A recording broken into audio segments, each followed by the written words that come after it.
They were about to bury her alive. Evelyn Cross, tech billionaire, philanthropist, the woman who'd built empires from nothing, was about to be lowered 6 feet under while her heart still beat. The mourners didn't know. The priest didn't know. Only 3 people knew the truth: the husband who'd orchestrated it, the doctor who'd helped him, and the janitor who was about to ruin everything. What happened next would expose the darkest betrayal money could buy, and prove that sometimes the people society overlooks are the only ones brave enough to see the truth. Stay with me until the end. Hit that like button. Comment your city below. I want to see how far this story travels. The November sky hung low and gray over Riverside Memorial Cemetery, pressing down on the mourners like a held breath. Evelyn Cross's funeral was supposed to be a quiet affair, or at least that's what Marcus Cross had told the press. She wanted intimacy in death, he'd said, dabbing at dry eyes with a monogrammed handkerchief. Just close friends and family. But there was nothing intimate about the circus that had assembled by Grave Plot 447. News vans lined the narrow cemetery road, their satellite dishes reaching toward the clouds like mechanical flowers. Reporters pressed against the velvet ropes that security had hastily erected, their cameras trained on the sleek black casket that cost more than most people's houses. The very presence of Evelyn Cross, even in death, commanded attention. At 43, she'd been worth an estimated $7 billion. The founder and CEO of Helix Technologies, a company that had revolutionized data encryption and made her one of the most powerful women in Silicon Valley. Now she was gone. A sudden cardiac event, the family physician had announced. Tragic. Unexpected. These things happen. Marcus Cross stood at the head of the casket, his tall frame draped in a perfectly tailored black suit that probably cost more than the average car.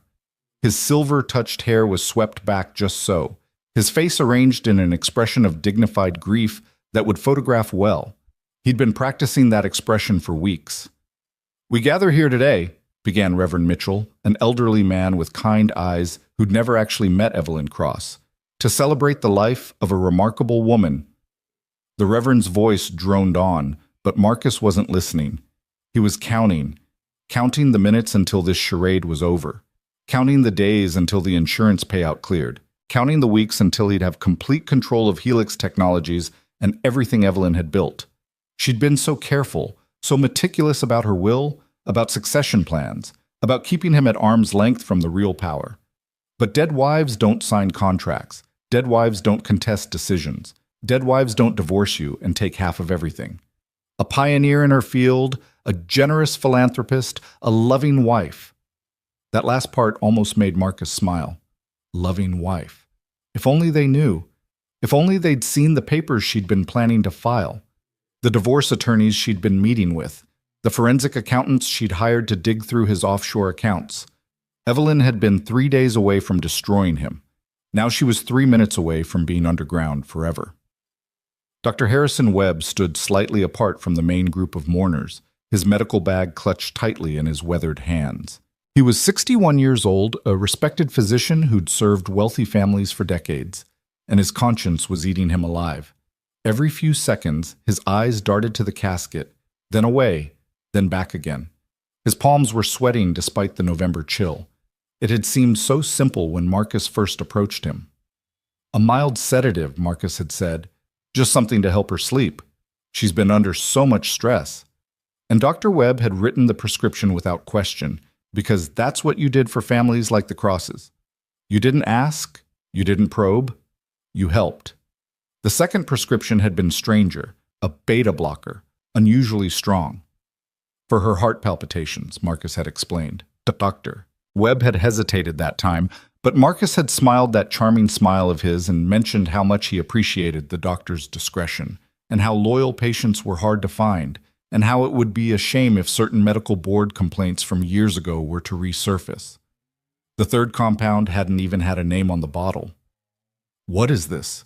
Dr. Webb had asked, staring at the clear liquid. "Does it matter?" Marcus had replied. "You've already helped this much. What's one more prescription? Think of it as insurance. For both of us." And God help him, Dr. Webb had administered it. He'd watched Evelyn's pulse slow to nearly nothing, watched her skin turn cold and waxy, watched her pupils become fixed and dilated. He'd pronounced her dead at 11:47 p.m. the previous night, signed the death certificate, and arranged for the body to be released to the funeral home immediately. No autopsy, no questions.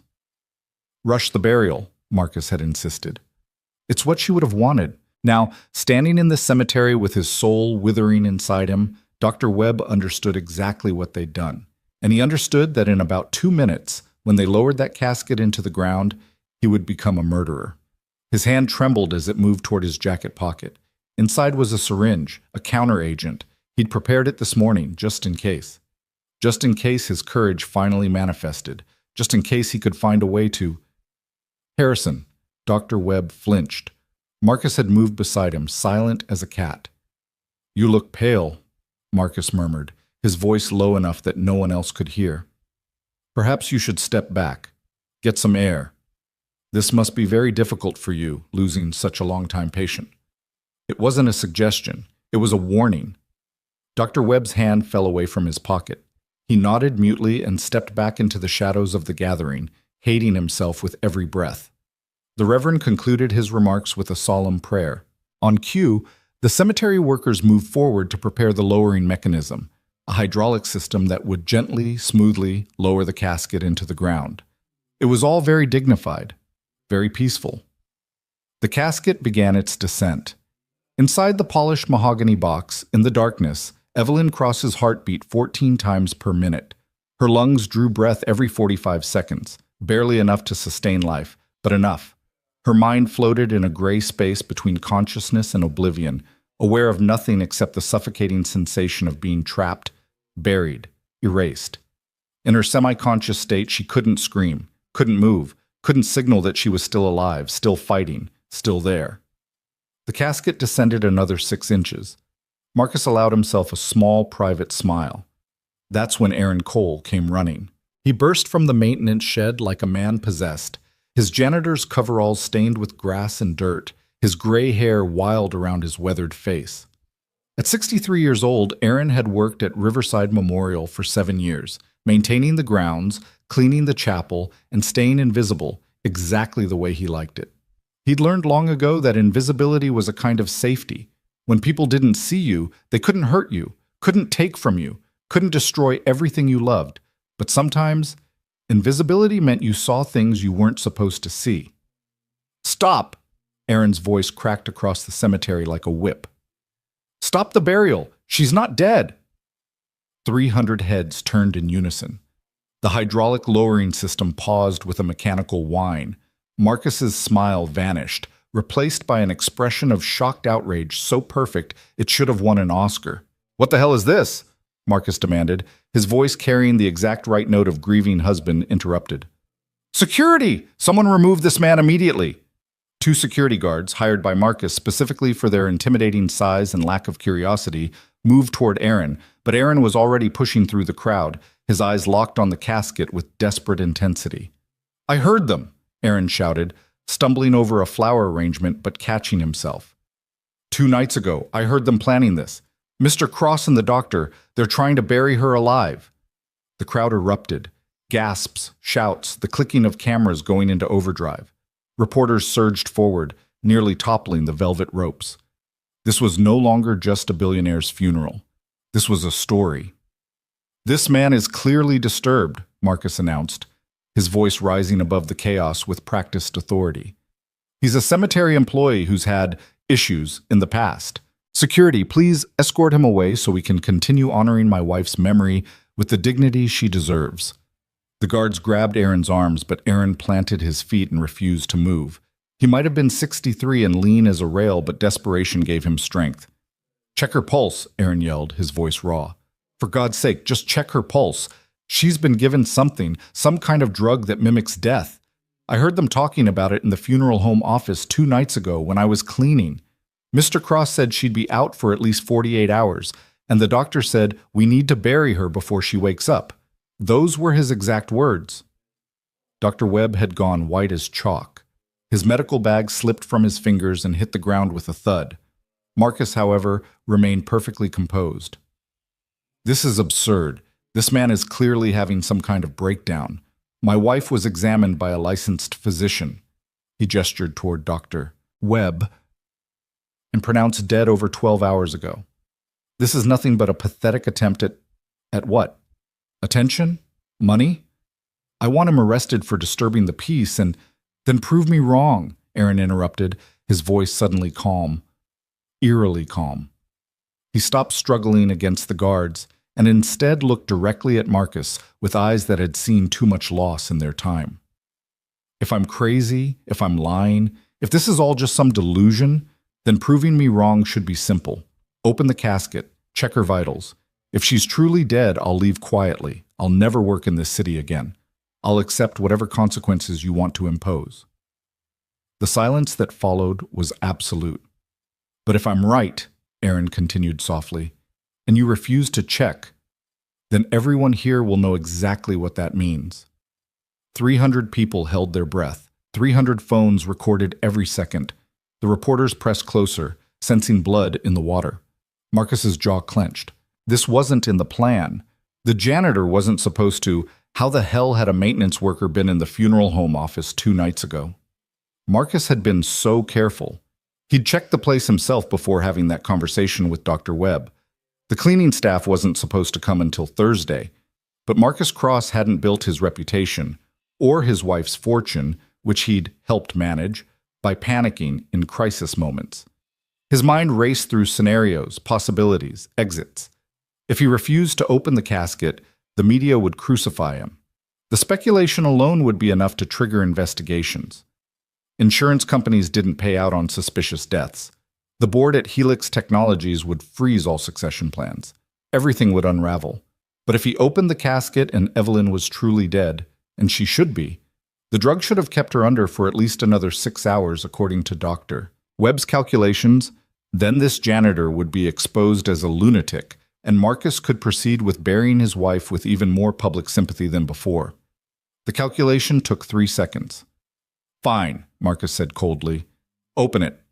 Let's put this insanity to rest. He gestured to the funeral director, a nervous man named Patterson who looked like he wanted to disappear into the earth himself. Patterson hesitated, looking between Marcus and Aaron and the crowd and the cameras. Mr. Cross, this is highly irregular. Open the casket. Marcus's voice could have frozen nitrogen. Patterson nodded to his assistants. Together they moved to the lowering mechanism and began raising the casket back up to ground level. The hydraulics whined in protest, as if the machinery itself knew this was wrong. Aaron finally stopped struggling. The security guards loosened their grip slightly but didn't release him. Dr. Webb stood frozen, his face the color of old newspaper. Marcus positioned himself at the head of the casket, his expression now one of sorrowful indulgence. See how patient I am with this madman, even in my moment of grief. He was already planning his follow-up statement to the press. Patterson and his assistants unfastened the casket locks. The seals released with small hissing sounds. Slowly, with the reverence trained into them by years of handling the dead, they lifted the casket lid. Evelyn Cross lay perfectly still in white silk, her hands folded across her chest, her face made up to look peaceful in death. She was a beautiful woman, had been a beautiful woman, with sharp, intelligent features and dark hair that fell in waves around her pale face. The mortician had done excellent work. She looked exactly like a person who had died of natural causes. Patterson leaned in cautiously, professional to the last. He placed 2 fingers against Evelyn's throat, feeling for the carotid artery. He waited, frowned, adjusted his fingers, waited again. "There's no pulse," he announced. "I'm sorry, but this woman is—" "Check her wrist," Aaron interrupted. "The radial artery. The drug they use slows the heart rate to almost nothing. You need to check for at least 30 seconds. Patterson looked to Marcus, who gave a curt nod. "See how accommodating I am?" The funeral director took Evelyn's wrist gently and pressed his fingers against the inside of her arm. He stared at his watch, counting. The crowd was so quiet you could hear the distant sound of traffic on the highway. 10 seconds. Nothing. Marcus began to relax. 20 seconds. Still nothing. Dr. Webb's hand crept back toward his jacket pocket. 25 seconds. Patterson's eyes widened. "Wait," he whispered. "Wait, I think—" He grabbed his stethoscope from his assistant and pressed it to Evelyn's chest, right over her heart. His face went from professional calm to shock in the space of a heartbeat. Her heartbeat. "Oh my God," Patterson breathed. "Oh my God, there's a pulse. It's slow, impossibly slow, but it's there. She's alive, she's alive." The crowd exploded. Reporters screamed questions. Mourners gasped and shrieked. Someone fainted, or pretended to for the cameras. Security tried and failed to maintain any kind of order. The scene descended into beautiful, perfect chaos. And in that chaos, several things happened simultaneously. Aaron Cole broke free from the distracted security guards and ran to the casket. From his coveralls, he pulled a small vial, something he'd been carrying for 2 days, ever since he'd overheard that terrible conversation and spent every waking hour researching, calling in old favors, finding someone who could tell him what drug might cause death-like symptoms and what might reverse it.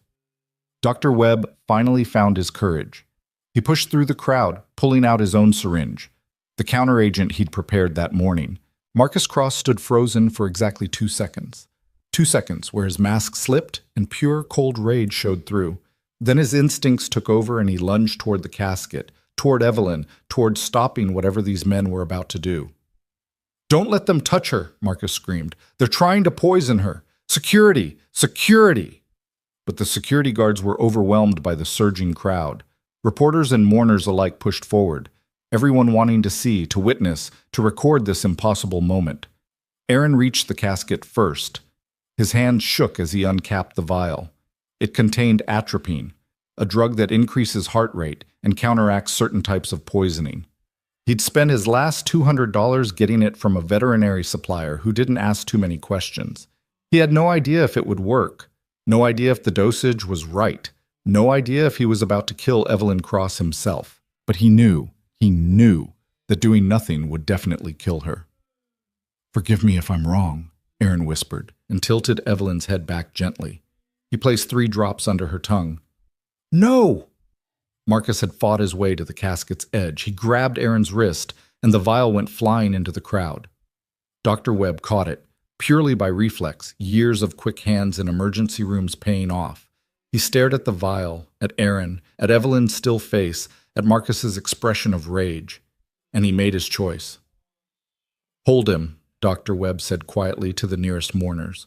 Whether they understood what was happening or just reacted to the authority in his voice, 3 men grabbed Marcus and pulled him back.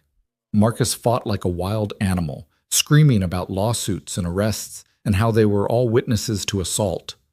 Dr. Webb administered his own syringe, a more precise counteragent, professionally prepared, the exact antidote to what he'd helped poison Evelyn with in the first place. He injected it directly into her IV port.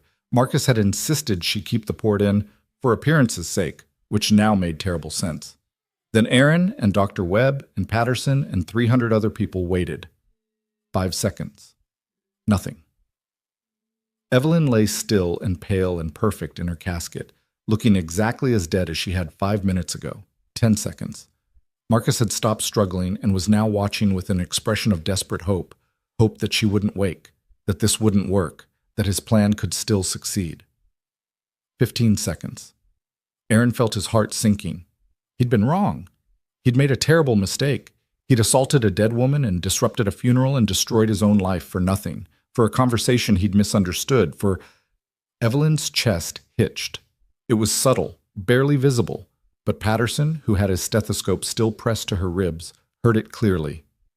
A deeper breath. Then another. Her heart rate was increasing, climbing from 14 beats per minute to 18 to 22 to 30. "It's working," Patterson whispered. "Dear God, it's working." Evelyn's fingers twitched. Her eyelids fluttered, but didn't open. Not yet. Her skin began to lose that waxy death-pale quality, blood starting to flow more freely through her system. Color returned to her lips. The crowd noise had faded to an eerie silence. Everyone was watching. Everyone was recording. This wasn't just news. This was history. Marcus made one last desperate lunge toward the casket. Aaron didn't think, didn't plan. He just moved. 63 years old, no combat training, nothing but instinct, and he put himself between Marcus Cross and the woman who was being born back into life. Don't, Aaron said simply. Marcus looked at him, really looked at him, for the first time. Saw a man with gray hair and cheap coveralls and eyes that had witnessed loss so profound it had carved canyons in his soul. Saw someone who had nothing left to lose and therefore nothing to fear. You don't understand, Marcus hissed. You can't possibly understand what you've...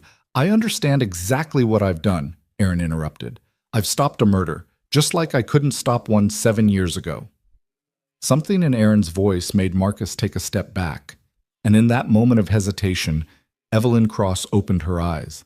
She stared up at the November sky, confused and frightened and alive. Her mouth moved, but no sound came out.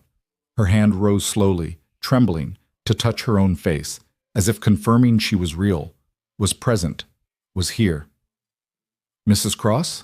Patterson said gently, his professional training taking over. Mrs. Cross, you're safe. You're at your funeral, but you're safe now. Can you hear me? Blink once for yes. Evelyn blinked. Once. Then her eyes tracked slowly across the crowd until they landed on Marcus. And in that moment, everyone present saw something that no amount of acting could fake. They saw recognition. They saw understanding. They saw absolute bone-deep terror. Evelyn's mouth opened, and this time, sound came out. A raw, broken scream that spoke of betrayal and horror and the terrible knowledge of what had nearly happened to her. He tried to kill me, she rasped, her voice barely human after so many hours of chemically induced paralysis. My husband tried to kill me. The cameras caught every word. Every news network would play that clip on repeat for months. But in the moment, there was only shocked silence as the implications settled over the cemetery like nuclear fallout. Marcus's face went through a fascinating transformation. Shock, denial, calculation, fear, rage, and finally, a desperate attempt at damage control. She's confused, he said quickly, looking around at the crowd with wide, pleading eyes. She's been through trauma. She doesn't know what she's saying. Evelyn, honey, I would never... I love you. You're just disoriented from whatever drug this madman gave you. You were there, Evelyn whispered, her eyes locked on Marcus even as two paramedics, materialized from God knows where, rushed to her side with a stretcher. In my hospital room 3 weeks ago, when they said I had stress-induced cardiac symptoms. You brought me water, you smiled, and you said... Her voice broke. You said you'd take care of everything.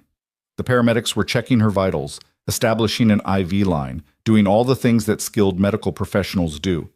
But they were also listening. Everyone was listening. The water? Evelyn continued, her voice getting stronger as her heart rate climbed toward normal. It tasted bitter. I thought it was just the hospital cups. But it was you. It was always you. Marcus opened his mouth to deny, to deflect, to do what he'd always done and talk his way out of trouble. But Dr. Webb spoke first. She's right, the doctor said quietly. His voice was steady despite the tears running down his weathered face. I helped him. God forgive me. I helped him. The sedatives, the beta blockers, the final compound, I provided all of it. I pronounced her dead when I knew she was only chemically sedated. I rushed the burial to avoid an autopsy. I'm a murderer, or I would have been, if not for this man. He gestured to Aaron, who stood silent and still, looking like he might collapse at any moment. The police arrived then. Someone had called 911 at some point in the chaos, though no one could later remember who. Officers Rivera and Chen would never forget this call. Domestic disturbance at a funeral turned into attempted murder of a billionaire. This was career-defining stuff. Marcus Cross, Officer Rivera began, approaching slowly because Marcus looked like a cornered animal, and those were always the most dangerous kind. I need you to come with us and answer some questions. Marcus ran. It was the stupidest thing he could have done, but panic makes people stupid. He bolted toward the cemetery's edge, toward the parking lot, toward his car and escape, and maybe, just maybe, a flight to a non-extradition country. He made it 12 feet before 3 reporters tackled him. The footage would go viral within the hour. As police handcuffed both Marcus and the sobbing Dr. Webb, as paramedics loaded Evelyn onto a stretcher to rush her to the hospital, as the crowd slowly began to process what they'd just witnessed, Aaron Cole quietly sat down on someone's gravestone and put his head in his hands. His whole body was shaking, adrenaline crash probably. Or maybe just the weight of what had almost happened, what he'd almost failed to prevent. A hand touched his shoulder gently. Aaron looked up to find Evelyn being held by the paramedics at her insistence. She'd asked them to wait, just for a moment. "You saved my life," she said simply. Her voice was raspy but clear. Her eyes were focused despite everything her body had been through. "You didn't know me. You had no reason to help. Why?" Aaron was quiet for a long moment, staring at his weathered hands. Hands that had buried so many people over the past 7 years. Hands that had finally saved one. 7 years ago, he said softly, I was a paramedic. Best in my district. I had a wife, Sophie, and a daughter, Maya. She was 16. Beautiful girl. Smart as they come. His voice caught, but he pushed through. There was a man, Richard Fenton, rich guy, influential. He was abusing his wife. Everyone knew, the police knew, the neighbors knew. I knew because I'd responded to 3 accidents at their house. But he was connected. Nothing ever stuck. And his wife was too scared to testify. Aaron's hands clenched into fists. I told myself it wasn't my problem, that I'd done my part by reporting it, that someone else would handle it. And then one day, Richard Fenton snapped, killed his wife, and then went after the neighbor who'd called the police. That neighbor was my daughter. Maya was walking past their house on her way home from school. Wrong place, wrong time. The cemetery was silent. Even the reporters had stopped shoving microphones forward. Sophie couldn't live with the grief, Aaron continued, took pills 6 months later. And I quit the paramedics because I couldn't save people anymore without seeing Maya in every patient, Sophie in every loss. I became a janitor because invisible people don't have to make choices, don't have to decide whether to get involved, don't have to live with the consequences of doing nothing. He looked up at Evelyn, his eyes bright with unshed tears. But I heard your husband planning to kill you, and I had a choice. Stay invisible and safe. Or remember what it cost me the last time I chose safety over action. So I chose you. I chose to see. And this time, thank God, this time it was enough. Evelyn was crying openly now, though whether from relief or emotion or just the after effects of the drugs in her system, no one could say. She reached out and took Aaron's hand in both of hers. Thank you, she whispered, for seeing, for caring, for being brave enough to save a stranger. Thank you for living, Aaron replied. The paramedics couldn't wait any longer. Evelyn needed a hospital, needed proper medical care, needed to be monitored as the drugs worked their way out of her system. They loaded her into the ambulance gently, and as the doors closed, Aaron heard her give them very specific instructions. Don't let my husband anywhere near me. Don't let Dr. Webb near me. But find the janitor, Aaron Cole. Make sure he's taken care of. Whatever he needs, medical attention, legal help, anything. You make sure he gets it. The ambulance pulled away, sirens wailing, carrying a woman who'd been pronounced dead 12 hours ago toward whatever came next. Aaron sat alone on the gravestone and watched the chaos slowly organize itself around him. Police were establishing a perimeter, treating the cemetery as a crime scene. Reporters were doing stand-ups, speaking in breathless tones about the funeral that wasn't and the attempted murder that failed. Mourners were being interviewed, their shock and horror documented for posterity. And somewhere in all of that, Detective Sarah Park arrived and found Aaron sitting quietly amid the chaos, looking like a man who'd just run a marathon he hadn't trained for. Mr. Cole? She asked, approaching carefully. I'm Detective Park. I'm going to need you to come down to the station and give a statement about what you witnessed, and she paused, choosing her words carefully. What you did here today. Aaron nodded. He stood slowly, feeling every one of his 63 years. Am I under arrest? He asked quietly. For assault? Or disrupting a funeral? Or... No, Detective Park said firmly. You're being treated as a witness, possibly a hero depending on what the investigation reveals, but Mr. Cole... She waited until he met her eyes. What you overheard 2 nights ago is going to be the foundation of our case against Marcus Cross. I need you to remember everything, every word, every detail. Can you do that?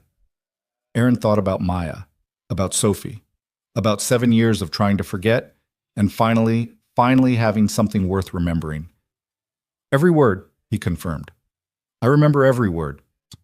As Detective Park led him toward her unmarked car, Aaron cast one last look at the grave plot that had almost become Evelyn Cross's eternal home. The casket still sat beside it, open to the November sky, empty white silk gleaming in the fading afternoon light. Plot 447 would remain empty. Its intended occupant was alive, heading toward answers and justice and whatever future she could build from the ashes of betrayal.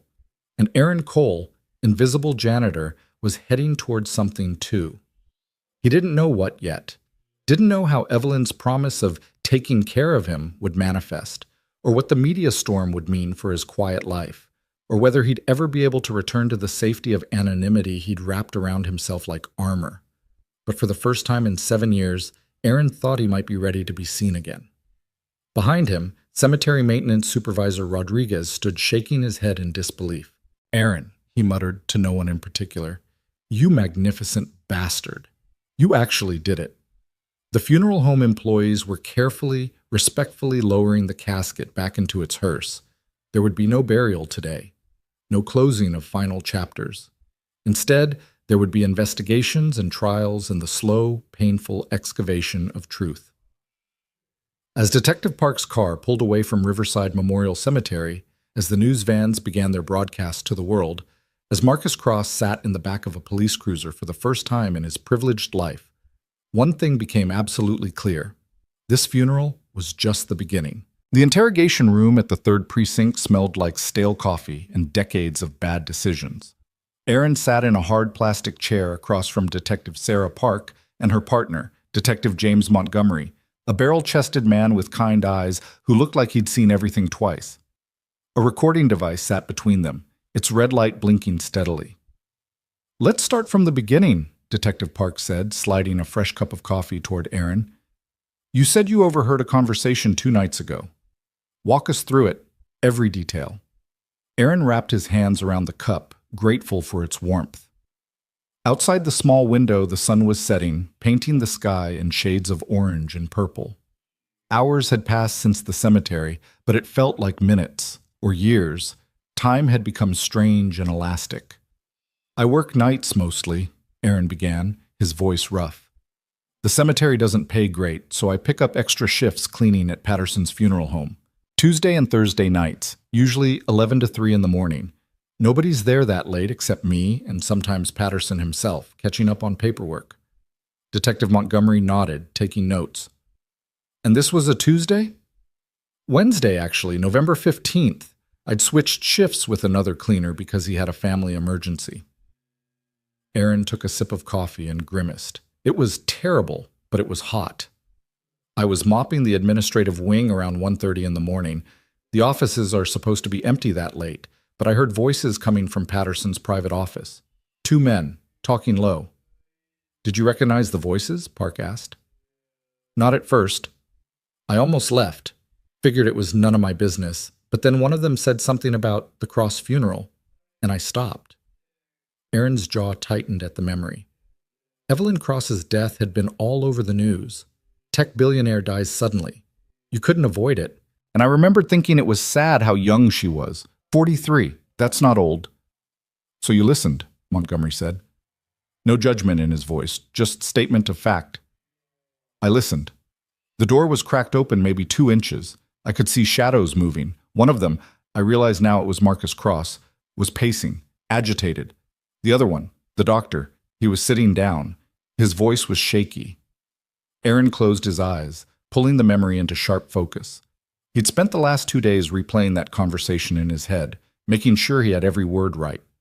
Marcus said, "We need the burial by Friday at the latest. Saturday morning would be ideal. Quick turnaround, fewer questions." And the doctor, Dr. Webb, he said, "This is insane, Marcus. If anyone runs a toxicology screen," and Marcus cut him off. "Nobody's running anything. You signed the death certificate, natural causes, cardiac event. Who's going to question the family physician?" Detective Park leaned forward. "What did Dr. Webb say to that?" He said, "What if she wakes up? Just like that. What if she wakes up?" And there was this long silence, and then Marcus laughed. Not a happy laugh. Cold. He said, "That's why we bury her Saturday morning, Harrison. The compound you gave her will keep her under for 48 hours, maybe 50. We put her in the ground Friday or Saturday, and even if the drug wears off early, she's 6 feet under before she can do anything about it." The detectives exchanged glances. Montgomery's pen had stopped moving. "Those were his exact words?" Park asked. "Even if the drug wears off early, she's 6 feet under?" "Exact words. I've got a good memory for conversations. It's what made me a good paramedic. Remembering patient histories, medication interactions, details that mattered." Aaron's voice went quiet. "It's also what's made the last 7 years hell, remembering every word of my daughter's last phone call." Park gave him a moment, then gently pressed forward. "What else did they say?" Dr. Webb was falling apart. He kept saying it was murder, that he couldn't go through with it, that he'd already done too much. And Marcus got very calm. That's what scared me most, actually, how calm he got. He said, "Harrison, listen to me very carefully. You've already administered 3 doses of the compound. Your signature is on every prescription, every medical note. If you back out now, if you develop a conscience now, you're not saving anyone. You're just guaranteeing we both go to prison while Evelyn dies anyway from the cumulative dose already in her system." "Was that true?" Montgomery asked. "Would the cumulative dose have killed her anyway?" "I don't know. I'm not a doctor, not anymore. But Dr. Webb believed it, or wanted to believe it. He stopped arguing after that." Aaron's hands tightened around the coffee cup. Marcus told him the burial was set for Saturday at 11. Quick service, immediate interment, no delays. He said he'd already bribed the cemetery foreman to have the plot filled and covered by noon. "No chance for second thoughts," he said. "No opportunity for anyone to ask questions." "Did they mention why?" Park asked. "Why Marcus wanted his wife dead?" "Money, control, the company." Aaron shrugged. Marcus said something about divorce lawyers circling and forensic accountants finding things they shouldn't find. He said once Evelyn was gone, the insurance payout plus his inheritance plus his stock options would make him untouchable. And Dr. Webb said, "What about the board at Helix?" And Marcus laughed again, same cold laugh.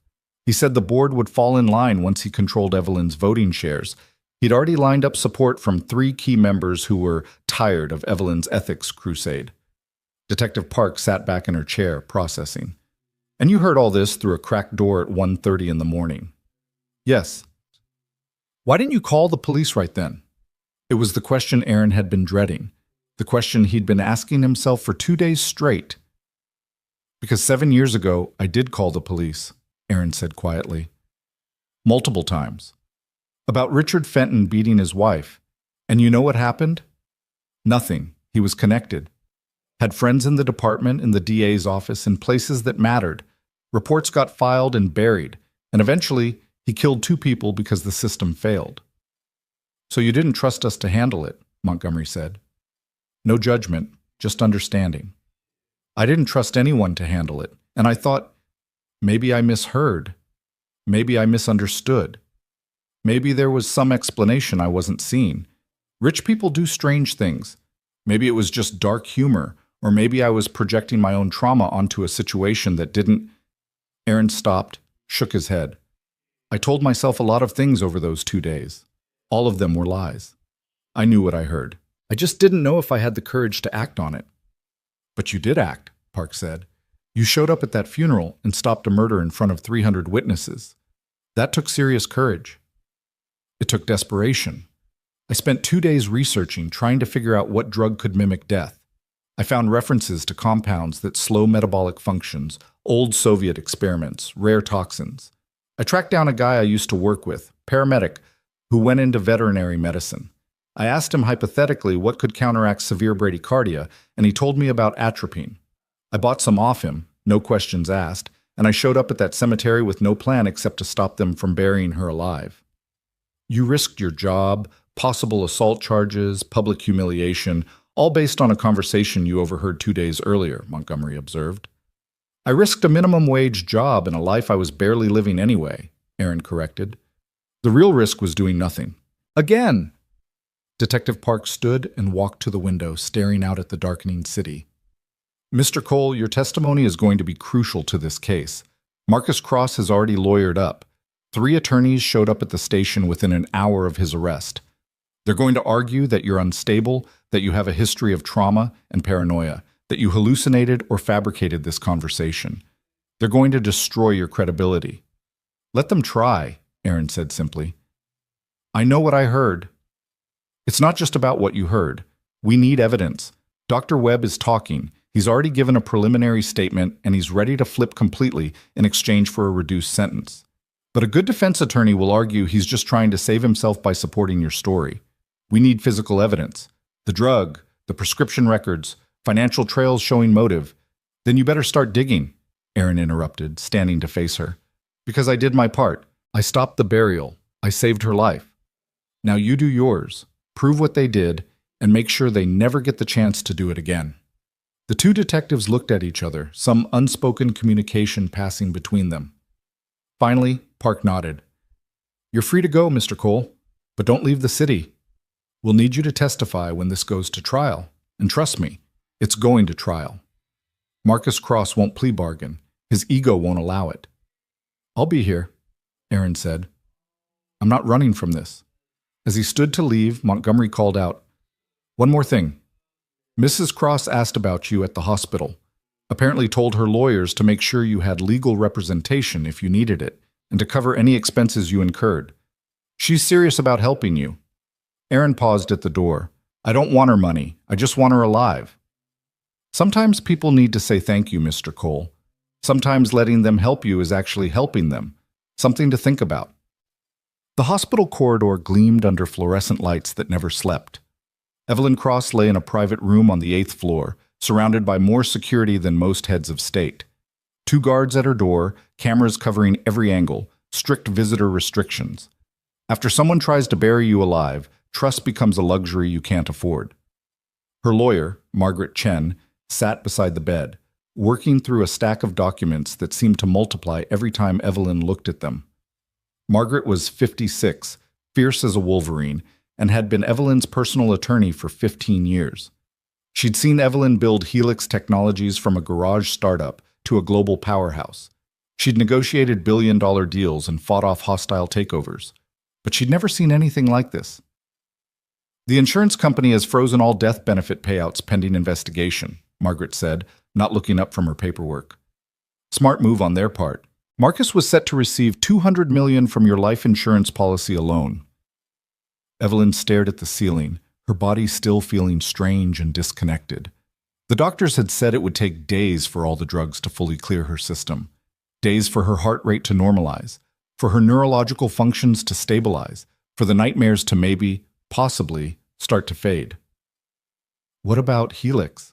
Evelyn asked. Her voice was stronger now, though still raspy. The board held an emergency meeting 3 hours ago. Marcus has been suspended from all duties pending the outcome of the criminal investigation. Your second-in-command, David Okonkwo, has assumed acting CEO responsibilities. The stock took a hit, down 18%, but David gave a statement that steadied things. He's good in a crisis. David's good, period. I should have made him co-CEO years ago. Evelyn closed her eyes, exhaustion pulling at her despite the adrenaline still coursing through her system. What about the assets? Our shared accounts, the house, I've filed for emergency asset freezing and a restraining order. Marcus can't access any joint accounts, can't come within 500 feet of you, can't dispose of any shared property. The DA is also looking into filing charges for attempted murder, conspiracy to commit murder, fraud, and about a dozen other counts. Evelyn, Margaret finally looked up, and her expression was softer than usual. He almost succeeded. If that janitor hadn't been there, if he hadn't listened, if he hadn't been brave enough to act. I know, Evelyn whispered. Trust me, I know. There was a soft knock at the door. One of the security guards poked his head in. Mrs. Cross, there's a visitor requesting to see you, Aaron Cole. Should I? Let him in, Evelyn said immediately, pushing herself up to a sitting position. Please. Margaret gathered her papers. I'll give you privacy, but Evelyn, be careful what you promise. Gratitude is one thing, legally binding obligations are another. Noted, Evelyn said, but her attention was already on the door. Aaron Cole stepped into the room looking like a man who'd been through a war and lost badly. His eyes were shadowed with exhaustion, his clothes rumpled from hours in the police station. He held his worn baseball cap in both hands, turning it over and over, a nervous gesture that made him seem younger and older at the same time. "Mr. Cole," Evelyn said, and her voice broke slightly.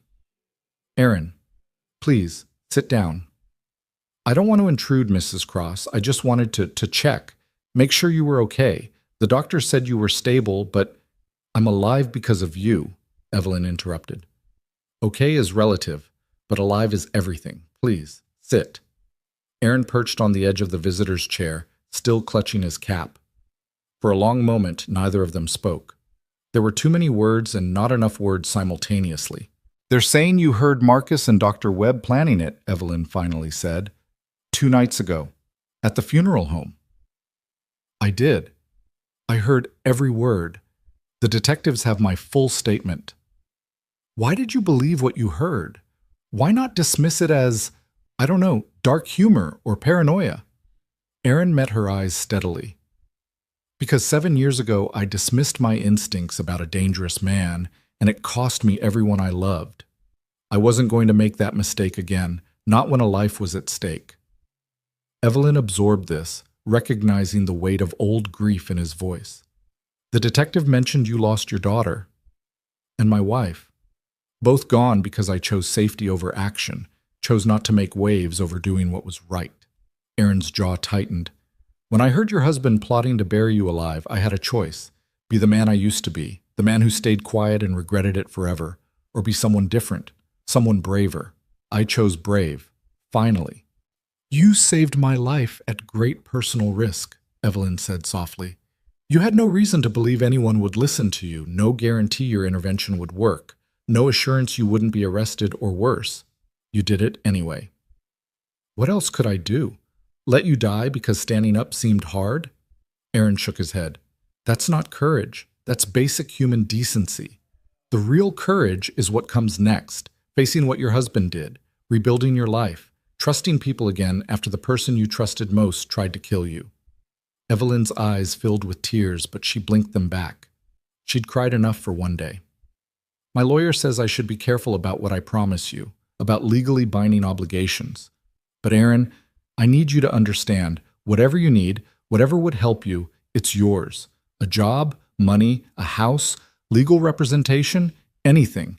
Name it and it's done." "I don't want your money," Aaron said, echoing what he'd told the detectives. "I did what anyone should have done, but not what anyone would do. There's a difference." Evelyn leaned forward, ignoring the protests from her still recovering body. "Aaron, you spent 7 years punishing yourself for something that wasn't your fault. You lost your family to violence and then lost yourself to grief. You took a job where you could be invisible, where you wouldn't have to feel or risk or try. And then you heard someone planning to murder me, and you became visible again. You took the biggest risk of your life. Don't you think that means something?" Aaron was quiet for a long time. Outside the hospital window, the city lights were coming on, thousands of lives being lived in thousands of different ways.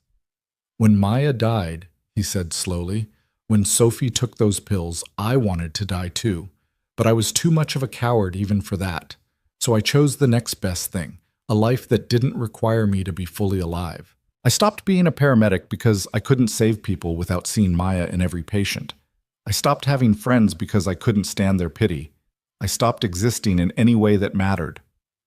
"And now?" Evelyn asked gently. "Now I'm terrified," Aaron admitted, "because for the first time in 7 years, I feel like I might want to live again, really live. And I don't know if I remember how." Evelyn reached out and took his weathered hand in hers. "Then let me help you remember. Not because you saved my life, though you did. Not because I owe you, though I do. But because you took the first brave step, and sometimes we all need someone to help us take the second one." Aaron looked at their joined hands, this unlikely connection between a billionaire and a janitor, between a woman pulled back from death and a man pulled back from a different kind of grave. "What did you have in mind?" he asked. "I don't know yet, but I have excellent resources and a lot of gratitude. We'll figure it out together. Deal?" Aaron managed a small smile, the first genuine smile he'd worn in longer than he could remember. Deal. They talked for another hour. Evelyn told him about Helix Technologies, about the company she'd built on principles of ethical data use and privacy protection, about how Marcus had spent their entire marriage trying to get her to compromise those principles for profit. Aaron told her about his years as a paramedic, about Maya's dream of becoming a doctor, about Sophie's garden that he still couldn't bear to visit. She grew roses, Aaron said. Pink ones. They probably took over the whole yard by now. I couldn't go back to that house after she died. Couldn't face the memories. Maybe someday you could, Evelyn suggested. Maybe someday the memories won't hurt quite so much. Maybe, Aaron agreed, though he didn't sound convinced. A nurse entered to check Evelyn's vitals and suggested Aaron let her rest. He stood, replacing his cap on his head. I'll come back tomorrow if that's okay, he said. The detective said not to leave town anyway. Please do. And Evelyn waited until he met her eyes. Thank you for seeing me when no one else did, for hearing what no one else heard, for caring when it would have been so much easier not to. Thank you for living, Aaron replied, repeating what he'd said at the cemetery. For fighting, for making it worth it. After he left, Evelyn lay back against her pillows and stared at the ceiling, her mind racing despite her body's exhaustion. Somewhere in this city, Marcus was sitting in a jail cell, probably still insisting this was all a misunderstanding, still believing his money and connections would save him. Somewhere, Dr. Webb was negotiating his plea bargain, trying to trade his testimony for leniency. And somewhere, the media was having a feeding frenzy over the story of the century. Billionaire almost buried alive by her own husband. But here, in this quiet hospital room, Evelyn felt something she hadn't felt in months. Hope. Not for her marriage, that was dead and buried, ironically enough. Not for privacy. Her life was about to become a public spectacle during the trial. But hope that maybe, just maybe, the universe had sent her Aaron Cole for a reason. Had given her a second chance, not just at life, but at understanding what life should be. Her phone buzzed. A text from David Okonkwo. Board wants statement from you ASAP. Media pressure intense. Are you up for video conference tomorrow? Evelyn typed back. Yes. Schedule for 10 a.m. And David? Thank you for holding things together. That's what second-in-commands do. Focus on healing. We've got the company. Another text. This one from her younger sister Claire, who lived in Seattle. I'm on the next flight. Don't argue. You need family right now. Evelyn smiled despite everything. Claire was fierce and loving and wouldn't take no for an answer. Having her here would help. A third text from a number she didn't recognize. This is Detective Park. Wanted to update you. We've executed search warrants on Marcus's office, your home, and Dr. Webb's clinic. Already found prescription records that support Aaron's testimony. This case is solid. You're safe now. Safe. Such a simple word for such a complicated feeling. Was she safe? Physically, yes. Marcus was locked up. Security surrounded her. The immediate danger had passed. But emotionally, psychologically, how did you feel safe again after the person who'd promised to love and cherish you had instead plotted your murder? Evelyn didn't have an answer, but she had time now to find one. Time that Aaron Cole had given her when he'd chosen to be brave. She closed her eyes and let sleep take her, dreamless and deep.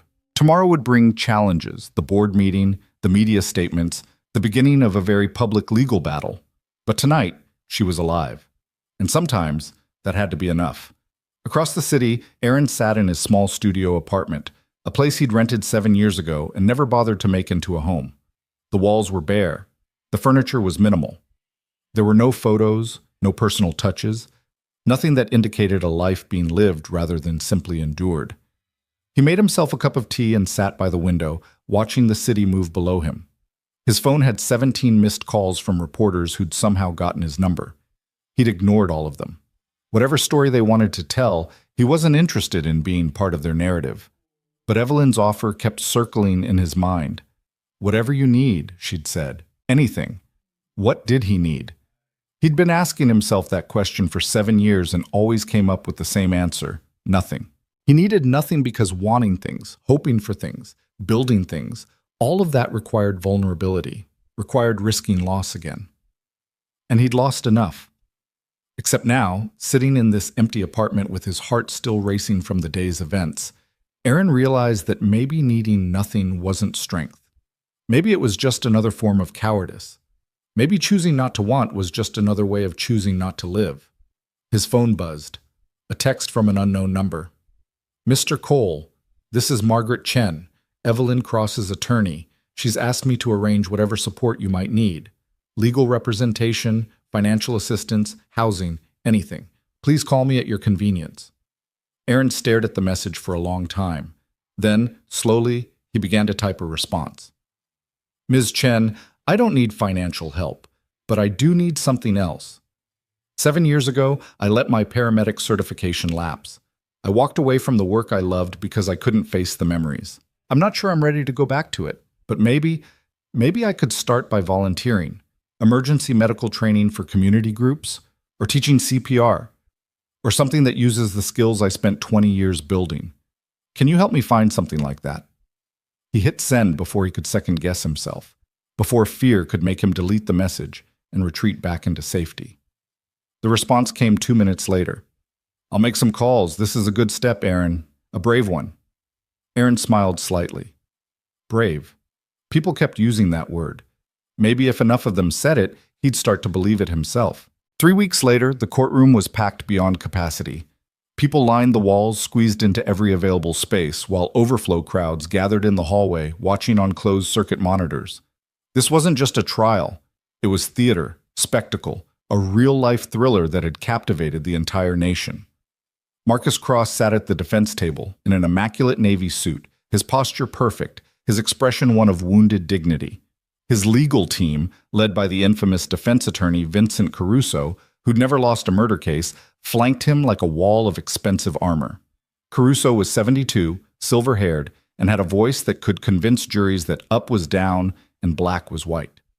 Across the aisle, Deputy District Attorney Rachel Kim organized her files with methodical precision. At 39, she was young for such a high-profile case, but she'd built her reputation on taking down wealthy defendants who thought money could buy innocence. She'd specifically requested this case when it crossed her desk. Men who tried to murder their wives and bury them alive didn't get to walk free, not on her watch. Evelyn sat in the front row of the gallery, her sister Claire beside her, holding her hand.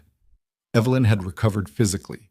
The drugs had cleared her system, her heart rate had normalized, the waxy death pale had left her skin. But emotionally, she was still learning how to exist in a world where the man she'd loved, trusted, and built a life with had tried to erase her from existence. 3 rows back, Aaron Cole sat alone, his hands clasped tightly in his lap. He'd been subpoenaed as a witness and had spent the last 2 weeks preparing his testimony with Rachel Kim's team. They'd warned him that Caruso would try to destroy his credibility, would dig into his past, would use his grief and trauma as weapons against him. Aaron had listened to all of it and said simply, "Let him try. I know what I heard." Judge Patricia Thornton entered and everyone rose. She was 65, no nonsense, and had a reputation for running tight courtrooms where legal theatrics died quick deaths. She'd been a prosecutor herself once, put away 3 serial killers and a corrupt governor. Nothing fazed her. "Be seated," she said, her voice crisp. "We're here for the trial of Marcus Cross, charged with attempted murder in the first degree, conspiracy to commit murder, fraud, and witness tampering. Ms. Kim, your opening statement." Rachel Kim stood, buttoning her jacket. She didn't go to the jury immediately. Instead, she walked to the evidence table and picked up a photograph. The casket, open and empty, sitting beside grave plot 447. "Ladies and gentlemen of the jury, this is a coffin that was supposed to be a tomb. This is where Evelyn Cross was meant to spend eternity. Not because she died of natural causes, not because her time had come, but because her husband decided she was worth more dead than alive." She placed the photo on the easel facing the jury. 12 faces stared at it, already transfixed. "The prosecution will prove that Marcus Cross, with the help of Dr. Harrison Webb, administered a compound designed to mimic death, that he rushed his wife's burial to avoid autopsy, that he planned to inherit her fortune, control her company, and live the rest of his life as a grieving widower while his wife suffocated 6 feet underground. We will prove this through prescription records, financial documents, and the eyewitness testimony of a man who overheard the entire plot and had the courage to stop it. Rachel walked to the jury box, making eye contact with each juror. The defense will try to convince you that this is all a misunderstanding, that Aaron Cole, our primary witness, is unreliable, that Dr. Webb is lying to save himself, that Marcus Cross is just a loving husband caught in tragic circumstances. But the evidence doesn't lie. The timeline doesn't lie. And most importantly, Evelyn Cross is alive today only because one man refused to let evil succeed in silence. She returned to her table. At the end of this trial, we will ask you to find Marcus Cross guilty on all counts, not because we're vindictive, but because justice demands that people who try to murder their spouses face consequences. Thank you. Vincent Caruso rose slowly, letting the silence build. He was a master of pacing, of drama, of making every gesture count. He didn't go to the jury. He went to Marcus, placing a hand on his client's shoulder, a father protecting his son, a gesture designed to humanize the defendant. My client, Caruso began, his voice rich and warm, is sitting here today because of a janitor's overactive imagination and a doctor's desperate attempt to avoid malpractice charges. That's it. That's this entire case. He moved toward the jury with the easy confidence of a man who'd done this 1,000 times. Aaron Cole is a tragic figure. I don't say that to be cruel. I say it because it's true. He lost his daughter and wife 7 years ago in a terrible incident. That kind of trauma changes people. It can make them see patterns where none exist, hear threats where there's only conversation, become convinced they're witnessing something sinister when the reality is far more mundane. Caruso pulled out his own photograph.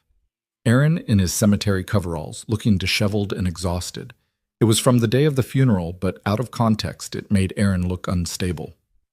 This man claims he overheard my client and Dr. Webb plotting murder. But there's no recording of this conversation, no other witnesses, just his word. The word of a man with diagnosed PTSD, a man who admits to hallucinations in his medical records, a man who's been on anti-anxiety medication for 7 years. Rachel Kim tensed but didn't object. Caruso was staying just inside the lines of what was permissible. As for Dr. Webb, Caruso continued, he's a doctor facing malpractice lawsuits from the Cross family for his negligent treatment of Evelyn. Of course, he's willing to support Mr. Cole's fantasy. It shifts blame away from his medical incompetence and onto my client. Classic malpractice defense. When you can't deny you made a mistake, claim someone forced you to do it. Caruso walked back to Marcus, standing beside him like they were old friends. Marcus Cross loved his wife. He built a life with her. Yes, their marriage had problems. What marriage doesn't after 15 years? Yes, he made mistakes. He had an affair. He was weak. He's not proud of it. But being a bad husband doesn't make you a murderer. And the prosecution cannot prove beyond a reasonable doubt that my client intended to kill anyone. He faced the jury directly now, his expression earnest. What the prosecution can prove is that Evelyn Cross had a rare reaction to legitimately prescribed medication, that she fell into a death-like coma that fooled even experienced medical professionals, that she was pronounced dead by a licensed physician following proper protocol, and that she woke up, tragically, at her own funeral, because sometimes medicine gets it wrong. Tragic? Absolutely. Criminal? Not even close. Caruso returned to his seat. At the end of this trial, we will ask you to see through the prosecution's narrative and recognize this for what it is: a terrible medical mistake being weaponized by a traumatized janitor and a liability-dodging doctor. Thank you. Judge Thornton looked at the clock. We'll break for lunch. Court resumes at 1:30 with the prosecution's first witness. The courtroom erupted into controlled chaos. Reporters raced for the exits to file stories. Spectators buzzed with conversation. Aaron sat frozen, Caruso's words echoing in his head. Hallucinations. PTSD. Unreliable. The attorney had taken his grief and turned it into a weapon against him. Rachel Kim appeared beside him. Don't listen to him. He's doing his job, which is to create doubt. We'll counter every single point in our case. Are you ready to testify? When? Aaron asked. Tomorrow morning. You're our second witness, right after Dr. Webb. Rachel's expression softened. I know Caruso's opening was rough, but juries are smart. They'll see through his manipulation once they hear your testimony and see the evidence. Trust the process. Aaron nodded, but doubt had already started creeping in. What if Caruso was right? What if his trauma had made him hear something that wasn't there? What if he destroyed an innocent man's life because his grief-broken mind had conjured a conspiracy? Evelyn found him in the hallway during the lunch break. Claire had gone to get food, leaving them a moment of privacy in the crowded corridor. "How are you holding up?" she asked. "Caruso made me sound like a delusional mental patient," Aaron said flatly. "Maybe he's not wrong." "Stop that," Evelyn's voice was sharp. "You saved my life. The evidence supports everything you said. Don't let a defense attorney's theatrics make you doubt what you know to be true." "But what if I—" "Aaron!" Evelyn gripped his arm, forcing him to look at her. "I was there. I was the one who felt my heart slow to almost nothing. I was the one who spent hours in that gray space between life and death. I was the one who saw Marcus's face when I woke up. And let me tell you, that was not the face of an innocent man. That was panic. That was guilt. That was a man watching his murder plot fail in real time." Aaron absorbed this, some of the tension leaving his shoulders. "You heard what you heard," Evelyn continued. "You acted on it. You saved me. Everything else is just a defense attorney doing his job. Don't give him power over your truth." The afternoon session began with Dr. Harrison Webb taking the stand. He looked like he'd aged 20 years in 3 weeks. His hands shook as he was sworn in, his voice barely audible as he confirmed his name and credentials. Rachel Kim approached gently. She needed Webb's testimony, but she also needed the jury to see his genuine remorse. "Dr. Webb, how long were you the Cross family physician?" 12 years. I treated both Marcus and Evelyn for routine medical issues, annual physicals, minor illnesses. And did there come a time when Marcus Cross asked you to prescribe something unusual for his wife?" Webb swallowed hard. "Yes. About 6 weeks before the funeral. He said Evelyn was having trouble sleeping due to stress. Asked me to prescribe a sedative, Ambien, 10 milligrams. Nothing unusual about that request. What happened next?" 2 weeks later, he asked for something stronger. Said the Ambien wasn't working. I prescribed a beta blocker to help with anxiety and heart palpitations. Again, not unusual for someone under high stress. Rachel walked to the evidence table, retrieving a small vial. "Doctor, do you recognize this?" Webb's face crumpled. "Yes, that's the third compound, the one that caused the death-like state. Who provided this compound to you?" "Marcus did. He brought it to my office 3 days before Evelyn's collapse. He said it was a supplement, something to help her sleep more deeply. He asked me to administer it during her next office visit." "Did you question what was in it?" "I should have." Tears ran down Webb's weathered face. "I should have tested it, researched it, refused to give her anything I didn't fully understand. But Marcus was persuasive, and he implied that if I didn't help him, certain past medical board complaints might resurface." Caruso was on his feet. "Objection, hearsay and speculation about implied threats." "Sustained," Judge Thornton said. "The jury will disregard the witness's statement about implied threats." Rachel shifted tactics. "Dr. Webb, did you administer this compound to Evelyn Cross?" "Yes. During her office visit on November 12th, I told her it was a vitamin injection. She trusted me." His voice broke completely. "She trusted me and I poisoned her." "What effect did it have?" "Within 6 hours, according to Marcus, she collapsed at home. He called 911, but by the time paramedics arrived, her vitals were so low they were barely detectable. She was brought to the hospital, and I was called in as her physician of record. I examined her and—" Webb covered his face with his hands. "I pronounced her dead. I signed the death certificate knowing she wasn't dead. Knowing the compound would wear off in 48 to 50 hours. Knowing Marcus planned to bury her before she woke up."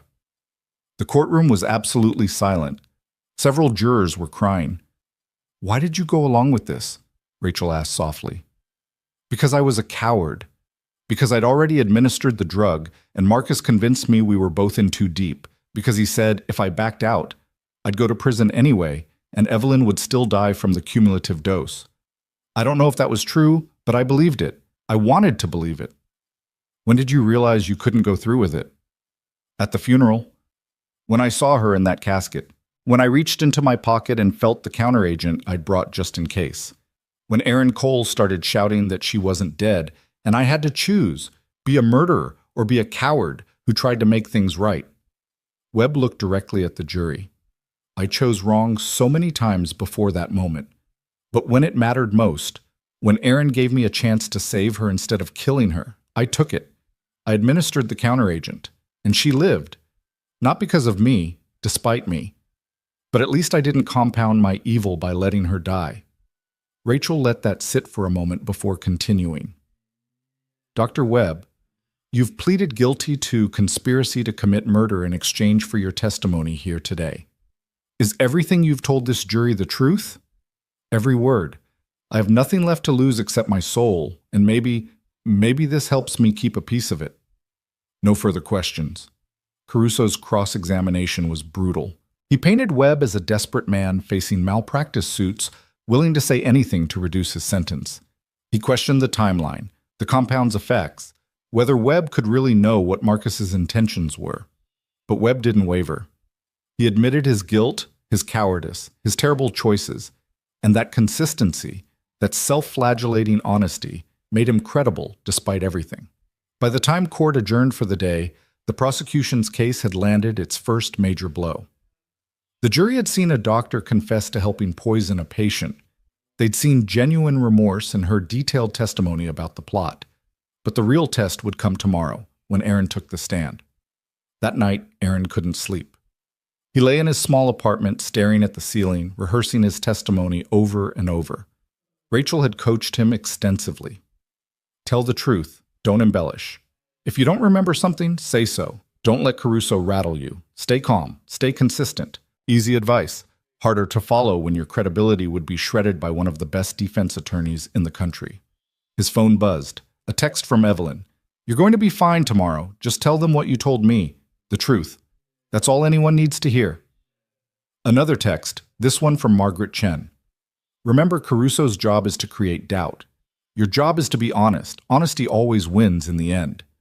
Aaron wanted to believe that, but he'd seen too much of the world to think honesty always triumphed over money and power and expensive legal teams. He got up, made tea, and stood by his window watching the city. Somewhere out there, Marcus Cross was in a jail cell, probably sleeping soundly because he believed his money would save him. Somewhere, Evelyn was in her sister's guest room, trying to rebuild a life from the ashes of betrayal. Somewhere, 12 jurors were forming opinions that would determine whether attempted murder had consequences or whether wealth could buy a pass even for burying someone alive. Aaron's phone buzzed again, this time an unknown number. Mr. Cole, this is Juror 7. Just kidding, it's Detective Park. Wanted to remind you that your testimony tomorrow matters. We've built a solid case, but you're the foundation. Get some sleep. You've got this. Aaron smiled despite his anxiety. Park had been checking in regularly since the arrest, making sure he was okay, keeping him updated on the investigation's progress. She believed in him. Evelyn believed in him. Margaret believed in him. Maybe it was time he started believing in himself. He went back to bed, and this time, sleep came. Fitful and interrupted by dreams of coffins and courtrooms, but sleep nonetheless. The next morning, Aaron Cole took the stand at 9:47 a.m. He was sworn in, his voice steady, his hand firm on the Bible despite his lack of religious faith. Truth was truth, whether sworn on scripture or not. Rachel Kim smiled at him reassuringly. Mr. Cole, please state your full name and occupation for the record. Aaron Michael Cole. I worked as a cemetery groundskeeper and part-time janitor. How long did you work at Riverside Memorial Cemetery? 7 years. And how long did you work at Patterson's funeral home? 4 years, part-time. Tuesday and Thursday nights, usually 11 p.m. to 3 a.m. Rachel walked him through his background methodically. His 20 years as a paramedic, his excellent record, his specialized training in emergency medicine. She was building his credibility before Caruso could tear it down.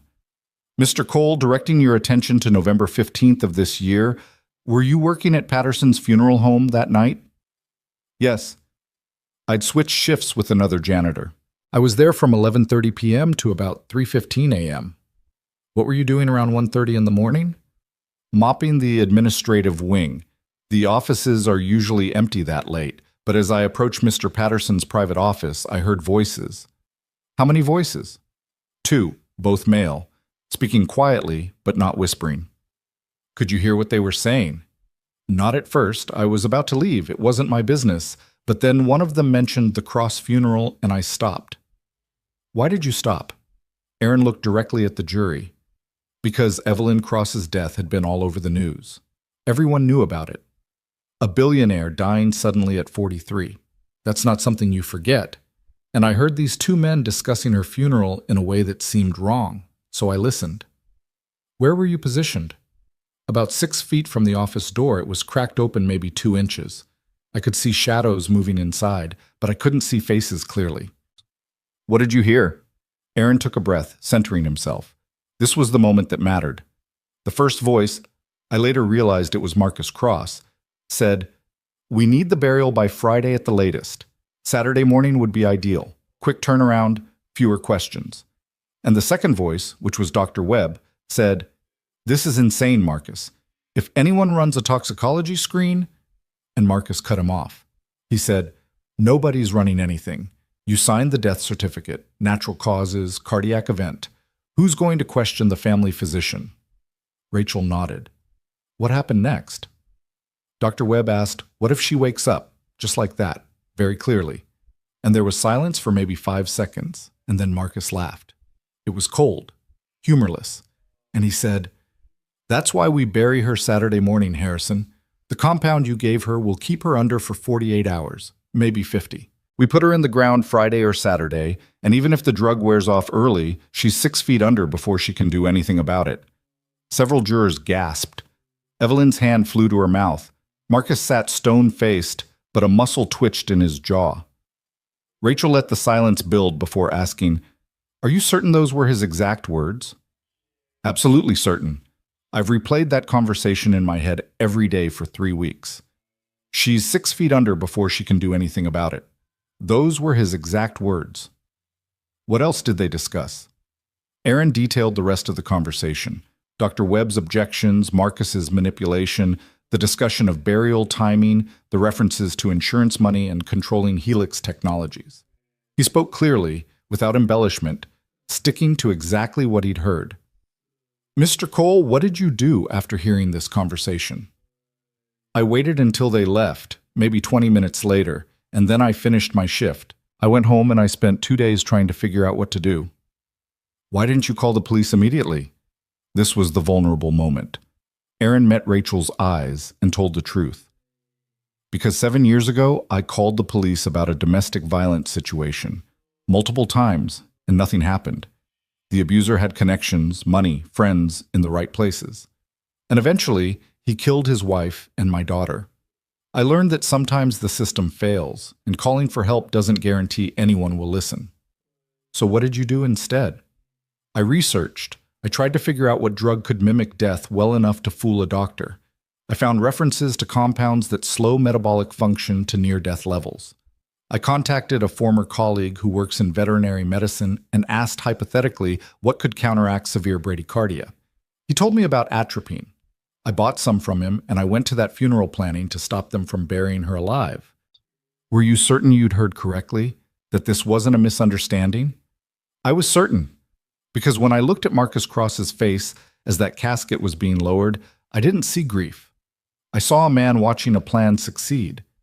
And when I shouted for them to stop, when I said she wasn't dead, his first reaction wasn't relief or hope. It was rage. That told me everything I needed to know." "No further questions," Rachel said. Vincent Caruso approached like a shark scenting blood. He smiled at Aaron, friendly, grandfatherly, completely false. "Mr. Cole, you testified that you have PTSD from the death of your daughter. Is that correct?" "I have trauma from losing my daughter and wife, yes." "And you've been on medication for anxiety and depression for 7 years?" "Yes." "Have you ever experienced hallucinations as a side effect of that medication?" Aaron paused. Rachel had warned him this was coming. I've had intrusive thoughts and flashbacks to traumatic memories. I wouldn't characterize them as hallucinations. But your medical records indicate that you reported to your psychiatrist that you sometimes hear your daughter's voice. Is that correct? The courtroom tensed. Aaron felt his face flush, but he kept his voice steady. In the first year after Maya died, yes. I sometimes thought I heard her calling me. That's a common grief response, not a psychotic break. But you heard voices that weren't there. Voices of people who weren't present. Isn't that the definition of an auditory hallucination? I was grieving. Please answer yes or no. Did you experience auditory hallucinations? Aaron's jaw clenched. By technical definition, yes. But that was 7 years ago, and it was my daughter's voice in my memory, not random voices. So you admit you've had issues distinguishing between real sounds and imagined ones. Rachel objected, argumentative and mischaracterizing testimony. Sustained, Judge Thornton said. Rephrase, Mr. Caruso. Caruso shifted tactics smoothly. Mr. Cole, you claim you overheard this conversation from 6 feet away through a cracked door at 1:30 in the morning, correct? Yes. Were you tired? I'd been working for 2 hours. I was alert. But you work nights regularly. Doesn't that disrupt your natural sleep cycle? I'm used to it. Have you ever fallen asleep during a shift? Aaron hesitated. Once or twice over 4 years, yes. During slow periods? So it's possible you were drowsy that night and dreamed or imagined this conversation? No, I know what I heard. You know what you think you heard. But Mr. Cole, isn't it true that you have a documented history of seeing patterns of abuse and violence where others don't? You reported your daughter's killer to police multiple times before he acted, but officers who investigated found no evidence of imminent danger. You saw something others didn't see, or you imagined something that wasn't there. Rachel was on her feet. Objection! Counsel is deliberately distorting Mr. Cole's heroic attempts to prevent. Withdrawn, Caruso said smoothly. Mr. Cole, let me ask you this. If you truly believed you'd overheard a murder plot, why not record it? Why not get proof? I didn't have my phone on me, and by the time I realized what I was hearing, they were already mid-conversation. How convenient. No recording, no other witnesses, just your word. My word and Dr. Webb's confession, which corroborates everything I said. Caruso's smile widened. Ah, yes, Dr. Webb. A man facing criminal charges who has every reason to support your story to minimize his sentence. Tell me, did you and Dr. Webb coordinate your testimony? No, I've never spoken to Dr. Webb outside of that night. Really? Never? Not even after the arrest? We were both questioned by police separately. We've never had a private conversation. Caruso walked to the defense table, retrieving a document. Mr. Cole, you testified that you bought atropine from a veterinary colleague. Isn't it true that purchasing prescription medication without proper authorization is illegal? Aaron felt the trap closing. I was trying to save someone's life. So you admit to breaking the law? I admit to doing what was necessary. And isn't it true that you administered this illegally obtained medication to Evelyn Cross without her consent, without proper medical supervision, at her funeral? I gave her 3 drops under her tongue to counteract the poison her husband gave her. But you're not a licensed physician. You have no legal authority to administer medication. You could have killed her with an incorrect dose, didn't that occur to you? Aaron leaned forward, his voice hardening. What occurred to me was that she was about to be buried alive, that doing nothing guaranteed her death, that taking a risk with atropine gave her a chance. I chose the option that gave her life. Or you chose to insert yourself into a situation you didn't fully understand, administered an unknown substance to an unconscious woman, and got lucky that you didn't kill her yourself. I saved her life. You created a dramatic scene at a funeral and happened not to make things worse. That's not the same thing. Rachel objected again, and Judge Thornton sustained it, but the damage was done. Caruso had planted doubt. Maybe Aaron was well-meaning but delusional. Maybe his trauma made him see conspiracies. Maybe his actions were reckless rather than heroic. Caruso continued for another hour, poking holes, suggesting alternatives, making Aaron repeat details until the jury's eyes glazed over. It It was masterful cross-examination, designed to exhaust and confuse. But Aaron didn't break. He stuck to his story because it wasn't a story. It was the truth, and truth had a weight that lies couldn't match. Finally, Caruso asked his closing question. Mr. Cole, isn't it possible, just possible, that you misheard that conversation?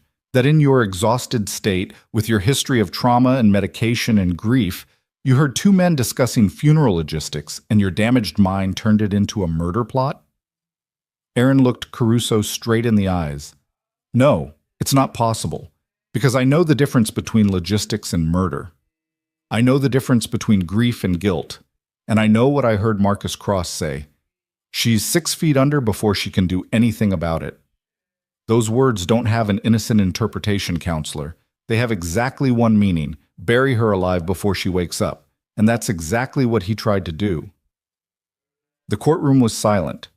Caruso had no response to that, so he simply said, "No further questions," and returned to his seat. Rachel's redirect was brief. Mr. Cole, do you have any doubt about what you heard that night? None whatsoever. Thank you. No further questions. As Aaron stepped down from the witness stand, his legs shaking from adrenaline and relief, he caught Evelyn's eye. She was crying, but she was also smiling. She mouthed 2 words, "Thank you." Aaron nodded and took his seat in the gallery. He'd done his part. He'd told the truth. Now it was up to 12 strangers to decide if truth mattered more than reasonable doubt. The trial would continue for another week. Expert witnesses on the compound's effects, financial experts showing Marcus's motive, forensic analysis of the prescription records. But the foundation had been laid. Aaron Cole had looked a jury in the eyes and told them about overhearing a murder plot. Dr. Harrison Webb had confessed to his role in it, and Evelyn Cross had survived to see justice pursued. Whether justice would actually be served remained to be seen. The trial stretched into its second week like a storm that wouldn't break. Expert witnesses paraded through the courtroom, each adding another layer to the prosecution's case. Dr. Ellen Zhao, a toxicologist from Johns Hopkins, testified about the compound found in Evelyn's system, a sophisticated blend of benzodiazepines and a rare Eastern European pharmaceutical that slowed metabolic function to near-death levels. She explained in clinical detail how it mimicked death convincingly enough to fool standard medical examination, but would metabolize within 48 to 52 hours, exactly as Aaron had testified he'd heard Marcus say. Could this compound have been administered accidentally? Rachel Kim asked. Absolutely not, Dr. Zhao replied, her voice firm. This is not a medication you stumble upon. It's not FDA approved for use in the United States. It would have to be specially obtained, likely through international pharmaceutical channels or black market sources. And the dosing required to achieve death-like symptoms without actually causing death is incredibly precise. This was administered by someone who knew exactly what they were doing. Caruso's cross-examination tried to suggest Evelyn might have taken the compound herself, perhaps a suicide attempt Marcus was trying to cover up to protect her reputation. But Dr. Zhao demolished that theory with ruthless efficiency. Mrs. Cross's medical records show no history of depression, suicidal ideation, or psychiatric treatment of any kind, she stated. Furthermore, the injection site found on her arm was in a location difficult to self-administer. And most critically, if this were a suicide attempt, why would the supposed victim's husband rush to bury her before proper investigation? That's not the behavior of someone trying to save a loved one. That's the behavior of someone trying to hide evidence. The jury took notes furiously. Caruso moved on, but the damage was done. The financial expert Gerald Thompson presented next. He was a forensic accountant who'd spent the last 3 weeks dissecting the Cross family finances with surgical precision. What he found painted a damning picture. Marcus Cross was drowning in debt, Thompson testified, adjusting his wire-rimmed glasses. He'd made a series of catastrophic investments over the past 2 years. Cryptocurrency speculation that lost $2.3 million. A startup tech company that failed within 6 months, costing him another $1.8 million. Real estate ventures in markets that collapsed. Rachel guided him through the numbers.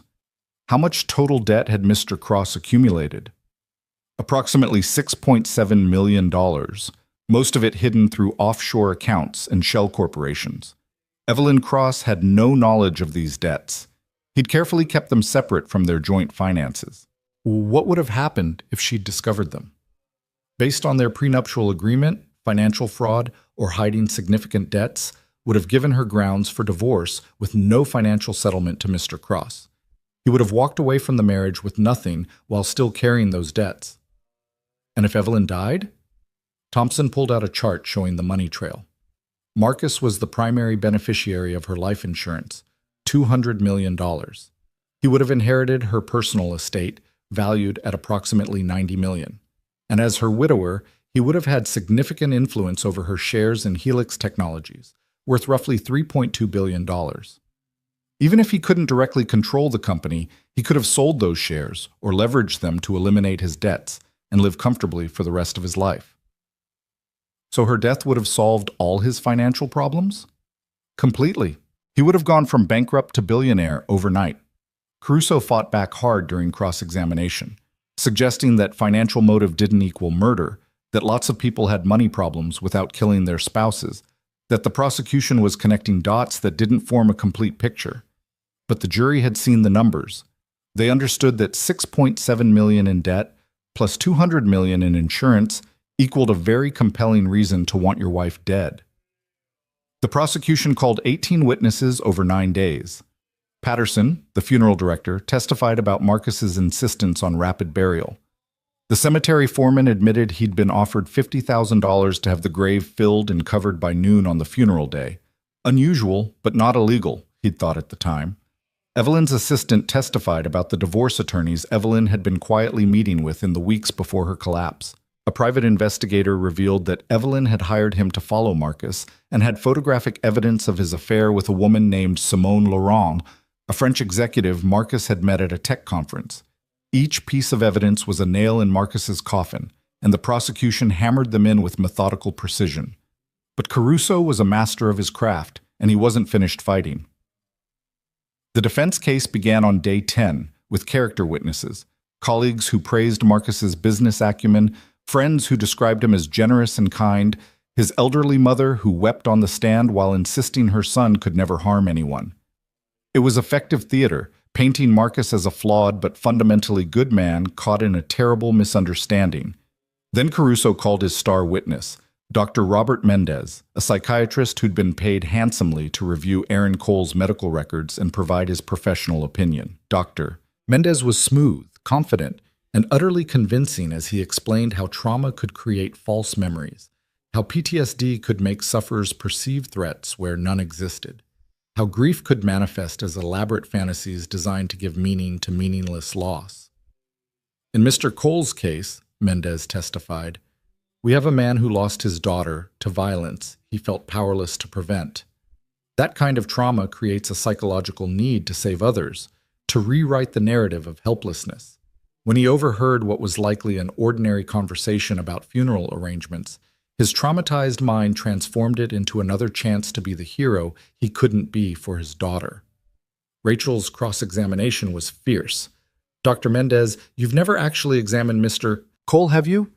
No, but I've reviewed his complete medical history, and so you're diagnosing a man you've never met, whose trauma you've never personally assessed, based on records that don't include any history of false memories or delusional thinking? The pattern of trauma response is clear. The pattern of you being paid $30,000 by the defense to create doubt is also clear. Isn't it, Doctor? Caruso objected. Judge Thornton sustained it, but the jury had heard the number. $30,000 for an expert opinion suddenly seemed less expert and more purchased. The defense rested after 3 days, and closing arguments began on a gray Monday morning with rain hammering against the courtroom windows. The gallery was packed beyond capacity again, the media circus at fever pitch. This was the moment everything had been building toward. Rachel Kim approached the jury box wearing a dark gray suit, her expression somber but determined. She didn't start with theatrics. She started with truth. Ladies and gentlemen, this case is not complicated. Marcus Cross wanted his wife dead. He had motive, 6.7 million reasons, plus a $200 million insurance payout. He had means, access to a rare pharmaceutical compound and a corrupt doctor willing to administer it. And he had opportunity. He was the husband, the person with easiest access to his wife's food, drink, and medical care. She walked along the jury box, making eye contact with each juror. The defense wants you to believe this is all a tragic medical mistake amplified by a traumatized janitor's imagination. But think about the facts. Dr. Webb confessed. The compound was found in Evelyn's system. The financial records prove Marcus was drowning in debt. Aaron Cole's testimony about what he overheard has been corroborated by every piece of evidence we've presented. And most importantly, Evelyn Cross woke up in a coffin at her own funeral and immediately identified her husband as the person who tried to kill her. Rachel paused, letting that sink in. The defense has thrown everything at Aaron Cole, attacked his mental health, his credibility, his trauma. Why? Because his testimony is the foundation that holds this entire case together. If they can make you doubt him, they can make you doubt everything. But ask yourselves this: what does Aaron Cole gain from lying? He doesn't get money. He doesn't get fame. In fact, he's been harassed by media and had his private grief exposed to the world. He gets nothing except the knowledge that he saved a woman's life. She walked to the evidence table, picking up the photograph of the empty casket. Marcus Cross tried to bury his wife alive. Not in a fit of passion, not in a moment of rage, but with cold, calculated planning. He poisoned her, had her pronounced dead, and rushed her burial so she'd suffocate underground before anyone could discover the truth. The only reason Evelyn Cross is alive today is because one man, a janitor, someone Marcus never thought to worry about, overheard the plot and had the courage to act. Rachel returned to the jury, her voice strengthening. The defense will tell you there's reasonable doubt, but reasonable doubt isn't any doubt. It's doubt based on reason. And there is no reasonable explanation for why Marcus rushed that burial, why he had massive hidden debts that Evelyn's death would erase, why that specific compound was in her system, why Dr. Webb confessed to the entire plot. The only reasonable conclusion is that Marcus Cross is guilty of attempted murder, and it's time he faces justice for trying to kill his wife. She thanked the jury and sat down. The courtroom was silent except for the rain. Vincent Caruso rose slowly, adjusting his tie with practiced precision. He looked tired, genuinely tired, as if this case had worn even his considerable stamina down. It was a good performance, making him seem like a weary truth-teller rather than a hired gun. "Ladies and gentlemen," he began, his voice quieter than usual, "I've been doing this for 47 years. I've defended the guilty and the innocent, and I've learned that the truth is rarely as simple as the prosecution wants you to believe." He walked to the center of the courtroom, not approaching the jury yet. Yes, Marcus Cross made mistakes. He had an affair, he admits that. He made bad investments and hid financial problems from his wife. He admits that too. These are the actions of a flawed, frightened man, not a murderer. But the prosecution wants you to believe that financial problems automatically equal homicidal intent. That's not reasonable. That's convenient. Caruso finally approached the jury, his expression grandfatherly and kind. "Let's talk about Aaron Cole. I have tremendous sympathy for what he's been through. Losing a child is unimaginable. But sympathy doesn't equal reliability. The prosecution wants you to believe that a man with documented PTSD, who's experienced auditory hallucinations, who admits to hearing his dead daughter's voice, who works exhausting night shifts, that this man's uncorroborated testimony about a conversation he allegedly overheard through a crack in a door at 1:30 in the morning is absolute truth. Does that sound reasonable to you?" He paused, letting the question hang. Dr. Webb's confession? He's facing life in prison for medical malpractice that killed, or nearly killed, his patient. Of course he's willing to support any narrative that shifts blame to someone else. His confession isn't corroboration, it's self-preservation. Caruso walked to the defense table, putting his hand on Marcus's shoulder again. The compound in Evelyn's system, Dr. Webb had access to it. He prescribed medications to Evelyn. He could have administered it without Marcus's knowledge. The prosecution asks you to believe Marcus somehow obtained a rare Eastern European pharmaceutical, but they haven't shown you how, when, or where. They have no proof he ever possessed it, only Dr. Webb's word, and we've established why that's unreliable. He turned back to the jury, his voice strengthening. And Evelyn's statement when she woke up? She'd been in a chemical coma for nearly 48 hours. Her cognitive function was compromised. She was disoriented, terrified, and surrounded by chaos. In that moment, she saw her husband and her traumatized mind, influenced by Aaron Cole's shouted accusations, immediately assigned blame. But trauma responses aren't evidence. Fear isn't proof. Caruso walked along the jury box now, matching Rachel's earlier positioning. The prosecution needs you to believe a complicated conspiracy where Marcus somehow obtained a rare drug, convinced his doctor to administer it, timed everything perfectly, and planned to bury his wife alive, all while leaving no physical evidence, no electronic trail, no witnesses except one traumatized janitor. Or, he paused dramatically, you can believe the simpler explanation. A medical tragedy where a doctor made a terrible mistake in judgment, where a patient had an adverse reaction to medication, and where the truth got lost in a perfect storm of trauma, fear, and misunderstanding. He returned to his seat, his voice soft now. My client is not perfect, but imperfect doesn't mean murderer. The prosecution hasn't proved their case beyond a reasonable doubt. They've told you a compelling story and asked you to fill in the gaps. But gaps aren't proof, stories aren't evidence, and reasonable doubt exists in every corner of this case. I trust you'll see that and return the only verdict the evidence supports, not guilty. The closing arguments concluded just after noon. Judge Thornton gave the jury their instructions, the legal framework for deliberation, the definition of reasonable doubt, the requirement for unanimous verdict. It took 40 minutes, and then the 12 jurors filed out of the courtroom to decide Marcus Cross's fate. The waiting began. Evelyn sat in a private room the court had provided, Claire beside her, Margaret Chen reviewing documents that didn't really need reviewing, just something to keep busy. The first day of deliberation passed with no verdict. That was normal, everyone said. Complex cases took time.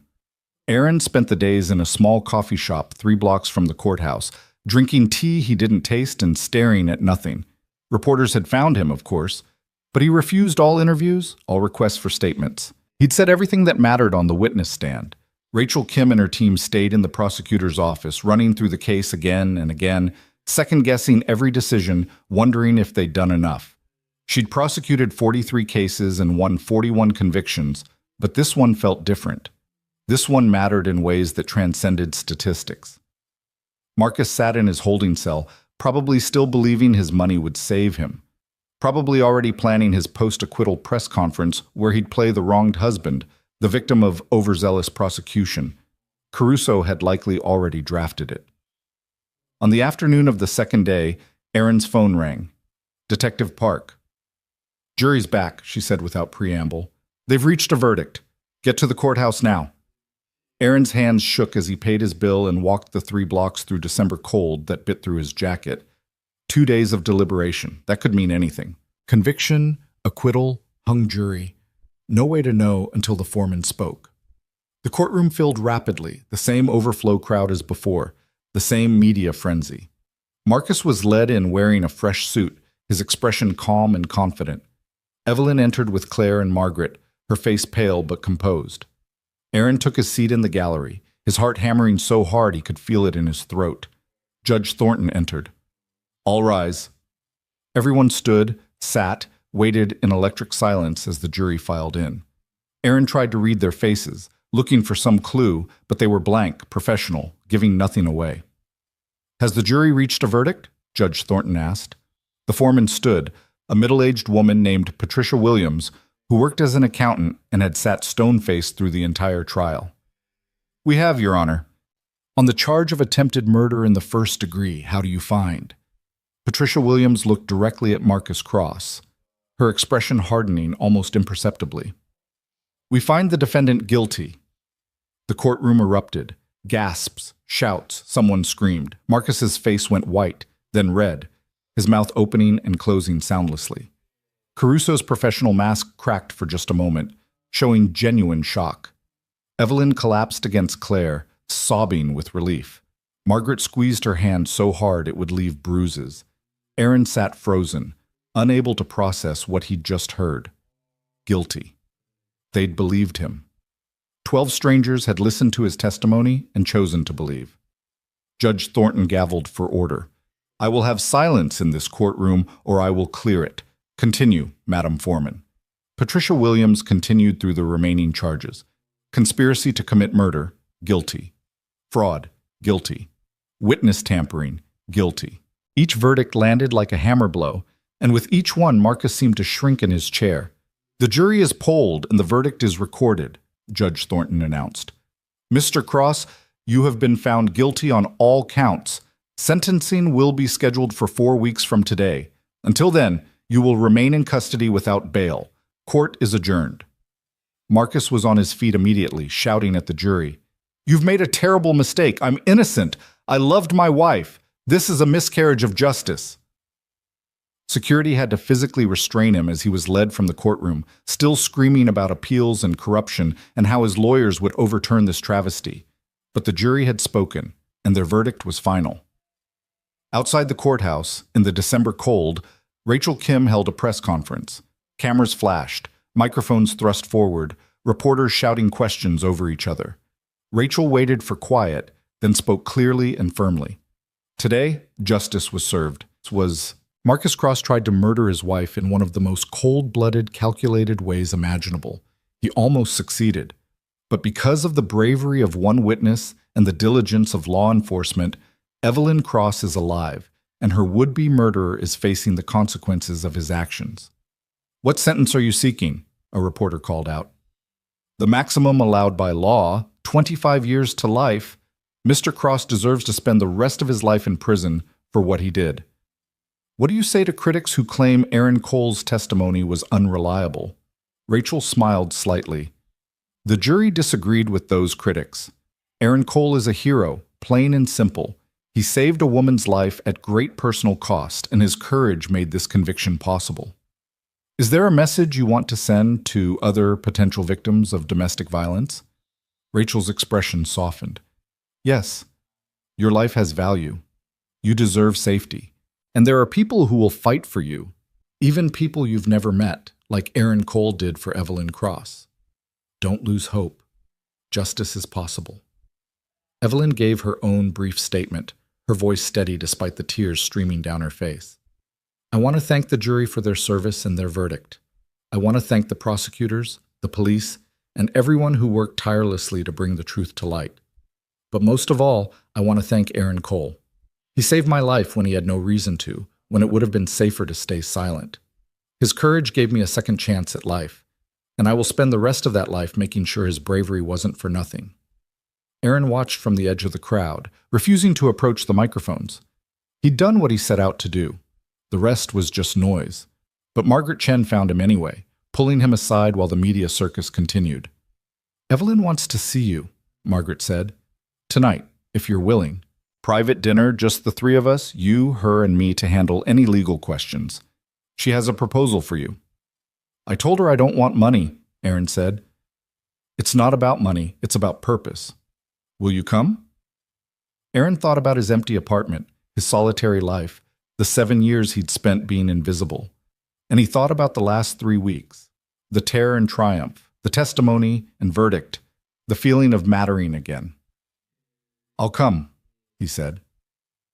The restaurant was quiet and elegant, a place where privacy was guaranteed and discretion was currency. Evelyn had reserved a private room, and when Aaron arrived, feeling underdressed in his one good shirt and worn jacket, she greeted him with a hug that surprised them both. "Thank you," she whispered, "for everything." They sat, and for a while they just talked. Not about the trial, not about Marcus, not about the verdict. Just two people getting to know each other beyond the trauma that had brought them together. Evelyn told him about building Helix Technologies from nothing, about the early days when she couldn't afford office space and coded in coffee shops. Aaron told her about his years as a paramedic, the lives he'd saved, the satisfaction of doing work that mattered. "I miss it," Aaron admitted. "The purpose, the feeling of making a difference." "Then come back to it," Evelyn said. "Not as a paramedic. I know that ship has sailed. But Aaron, you have 20 years of emergency medical experience. You're excellent at training and teaching. What if you did that?" I thought about it. Your lawyer helped me reach out to some community organizations. I've got a few volunteer opportunities lined up. "Volunteer is a start," Evelyn said. "But I'm thinking bigger. Helix Technologies has expanded into health tech. medical devices, emergency response systems, telemedicine platforms. We're good at technology, but we need people who understand emergency medicine from the ground up. I want to create a new division focused on improving emergency response times and medical training accessibility, and I want you to head it." Aaron stared at her. "I'm a janitor." "You're a decorated paramedic with 2 decades of experience who saved my life using nothing but observation skills and courage. That's not a janitor. That's exactly the person I need." Margaret stepped in, sliding a folder across the table. "The position would be Director of Emergency Medical Training and Development. Salary commensurate with experience, and before you object, this isn't charity. Evelyn's offering you a real job with real responsibilities because you're legitimately qualified. You'd be developing training programs, working with first responders, creating educational materials for emergency medical scenarios. It's work you're equipped to do, and work that needs doing." Aaron opened the folder, seeing numbers that made his head spin. A salary that would change his life. Benefits. An office. A purpose. "Why?" he asked. "Why do all this?" "Because you gave me my life back," Evelyn said simply. "And because I watched you on that witness stand, and I saw someone who'd spent 7 years hiding from life because it hurt too much to live it. I've been there, Aaron. These past 3 weeks dealing with the betrayal and the trial and the media, I've wanted to hide too. But hiding doesn't honor what we've survived. Living does. Building does. Creating something meaningful from the ashes does." She leaned forward, her eyes intense. "Take the job. Not because you owe me. You don't. Take it because you deserve a second chance the same way I got one. Take it because somewhere out there is another person who needs saving, and your experience and knowledge could make the difference. Take it because you're too valuable to spend the rest of your life being invisible." Aaron felt tears burning in his eyes. For 7 years, he'd been running from life, from feeling, from the risk of caring about anything enough that losing it would hurt. And in 3 weeks, this woman he'd saved had somehow saved him back. "I'll take it," he said quietly, "on one condition." "Name it." "The first training program we develop is for recognizing signs of domestic violence and intervening safely. We teach people that staying silent doesn't protect anyone. It just enables abusers. We make sure the next generation of first responders knows that speaking up, even when it's hard, even when it's scary, can save lives." Evelyn's smile was radiant. "Deal. We start Monday." They shook hands across the table, sealing more than a business arrangement. This was 2 people choosing to live again, to build something meaningful from tragedy, to prove that survival could become more than just existing. 4 weeks later, Marcus Cross stood before Judge Thornton for sentencing. He'd lost weight in jail, lost the polished veneer that money and privilege had given him. He looked older, smaller, diminished. Evelyn gave a victim impact statement, her voice clear and unwavering as she described the terror of waking in a coffin, the betrayal of discovering her husband had tried to kill her, the long road to trusting anyone again. "You took my sense of safety," she told Marcus, looking directly at him.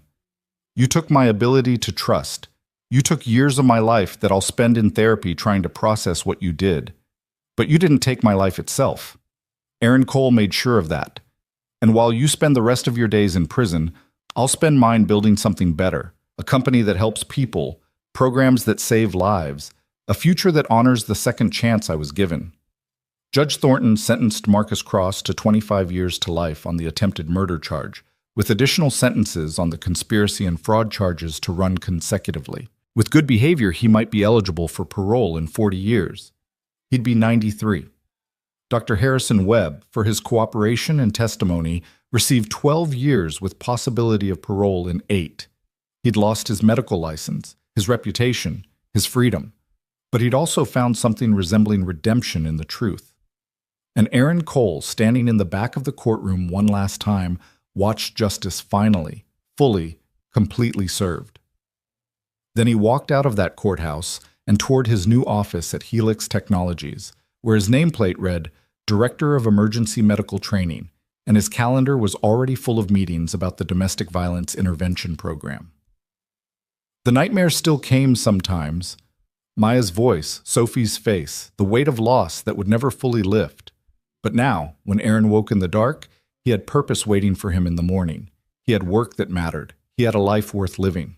And somewhere in the city, Evelyn Cross was rebuilding her empire with new understanding of what truly mattered. Not money, not power, but the courage to trust again, to be vulnerable again, to believe that people could surprise you with goodness even after someone had shown you the depths of evil. 2 lives had been saved that day at the cemetery, one from death, one from despair, and both of them were finally, truly learning to live again. 6 months after the verdict, Aaron stood in front of 47 first responders in a training facility that still smelled of fresh paint and new possibilities.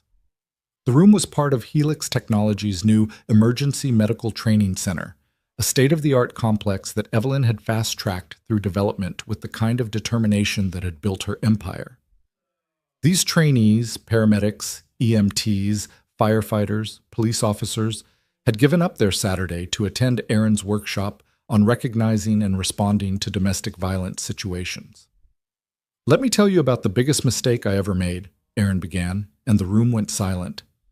He'd learned over the past months that honesty was his most powerful teaching tool. 7 years ago, I responded to 3 separate calls at the same address. A woman with a broken wrist, a concussion, a dislocated shoulder. Each time, her husband explained it away. She fell downstairs. She tripped in the garage. She had a car accident. And each time I filed my report, noted my suspicions, and told myself that someone else would handle it. He paused, letting the weight of that confession settle. That woman's name was Jennifer Fenton. She died 8 weeks after my 3rd call. Her husband killed her, then killed my 16-year-old daughter Maya, who was walking past their house at the wrong time. If I'd pushed harder, if I'd done more than file reports, if I'd been brave enough to make myself uncomfortable by insisting on intervention, 2 women would still be alive. One of the trainees, a young paramedic named Carlos Rivera, raised his hand tentatively. "But you did everything you were supposed to do, right? You reported it. You followed protocol." "I did," Aaron agreed, "and protocol failed. Because protocol assumes someone else will take the next step. It assumes the system works. It assumes that if we just document and move on, justice will somehow happen.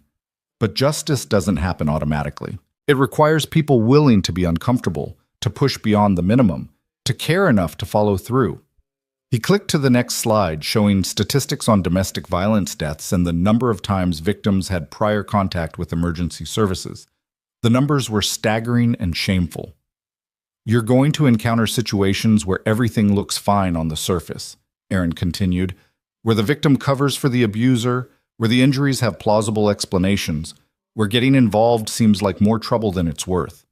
Those are the moments that define whether you're just doing a job or actually saving lives." A veteran firefighter named Susan Chen spoke up.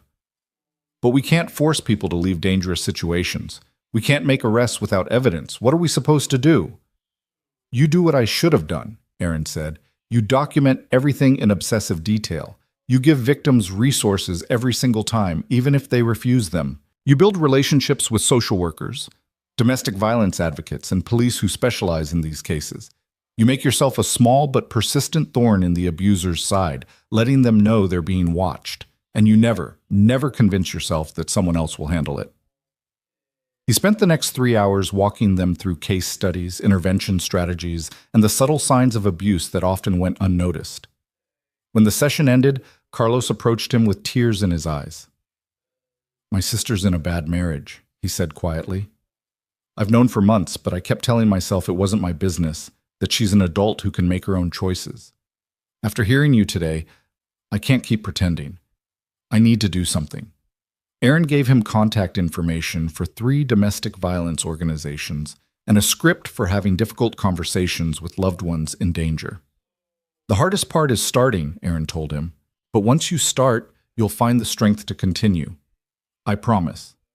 After Carlos left, Aaron sat alone in the empty training room, feeling the familiar ache of Maya's absence, but also something new, the sense that his daughter's death might prevent others, that his failure might become someone else's catalyst for action. It didn't erase the grief, but it transformed it into something with purpose. His phone buzzed. A text from Evelyn. "How did the training go?" "Good, really good. One trainee already planning intervention for his sister. That's 1 life potentially saved. Worth it?" Aaron smiled at his phone. Worth everything. Across town, Evelyn sat in her corner office at Helix Technologies, looking out over the city she'd almost never seen again. The company had weathered the scandal better than anyone expected. Her transparency about the attempted murder, her visible determination to build something positive from the trauma, and her zero-tolerance policy for corruption had actually strengthened investor confidence. The stock had recovered fully and was now trading higher than before her near death. David Okonkwo knocked on her open door. Got a minute? The board wants to discuss the new medical division's expansion proposal. Come in, Evelyn said, gesturing to the chair across from her desk. David had been her rock through the trial and recovery, running the company with steady competence while she dealt with police, lawyers, and the media circus. She'd made his acting CEO position permanent 3 months ago, restructuring the company so they shared leadership equally. They love the emergency training center, David reported, settling into the chair. Aaron's programs are getting incredible feedback. Fire departments from 3 states have already requested his curriculum, but they're concerned about the cost of expanding to 10 more cities like you proposed. Show them the projections again, Evelyn said. Every dollar we invest in training programs pays back 5-fold in reduced emergency response times, better patient outcomes, and lives saved. This isn't charity, it's smart business that happens to do enormous good. David grinned. That's what I told them. They just wanted to hear it from you directly. Board meeting's Tuesday at 9. After he left, Evelyn returned to the proposal she'd been drafting, a new initiative to provide free emergency medical training to underserved communities, specifically targeting areas where domestic violence rates were highest. Aaron had suggested it, and she'd immediately seen the potential. They'd pilot it in 5 cities, train 500 community members in basic intervention and first aid, and create a network of people equipped to recognize and respond to violence before it turned fatal. Her phone rang. Her therapist, Dr. Patricia Reeves, with whom she had standing appointments twice a week. Evelyn, I have to reschedule our Thursday session, Dr. Reeves said. Family emergency. Can we move to Friday morning? Of course. Everything okay? It will be. How are you doing? Any nightmares this week? Evelyn considered. The nightmares had been relentless in the first months after the trial. Dreams of suffocating in coffins, of Marcus's face above her, of waking to find the trial had been the dream, and she was still being lowered into the ground. But they'd gradually decreased in frequency and intensity. 2 this week, she admitted, down from 5 last week. Progress. Definite progress. Keep up with the breathing exercises. And Evelyn? Remember that healing isn't linear. Bad weeks don't erase good ones. After the call ended, Evelyn sat with that truth. Healing wasn't linear. Some days she felt strong and capable, ready to conquer the world. Other days, a car backfiring or a stranger's cologne smelling like Marcus's could send her into panic attacks that left her gasping and shaking. But the good days were starting to outnumber the bad, and that had to count for something. Her younger sister Claire appeared in the doorway, arms full of takeout bags. Lunch is here. And before you say you're too busy, I'm invoking sister privilege. You need to eat actual food, not just coffee. Evelyn laughed, the sound still surprising her sometimes. Laughter had felt impossible in those first weeks after the funeral that wasn't. Now it came more easily, more often. They ate together in Evelyn's office, talking about Claire's work at the Seattle Botanical Gardens, about their mother's upcoming visit, about everything except trials and murder attempts and trauma.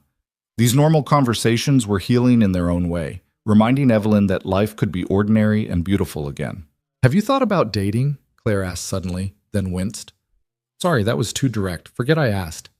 No, it's okay, Evelyn said slowly. I've thought about it. My therapist says I should consider it when I'm ready, but the idea of trusting someone that intimately again, it terrifies me. Marcus was supposed to love me, and he tried to bury me alive. How do I trust my own judgment after being that catastrophically wrong about someone? Claire reached across the desk and took her hand. You weren't wrong about him. He was wrong about his own character. There's a difference. And when you're ready, not today, maybe not this year, but someday, you'll find that your judgment is fine. You'll just choose more carefully, with eyes wide open to red flags you might have missed before. Maybe, Evelyn said. Right now I'm focusing on the company, on the training programs, on building something that matters. Romance can wait. As long as you're living, not just existing, Claire said. That's all I want for you. That evening, Aaron sat in his new apartment, a two-bedroom place he'd rented 3 months ago when the studio had started feeling less like safety and more like a cage.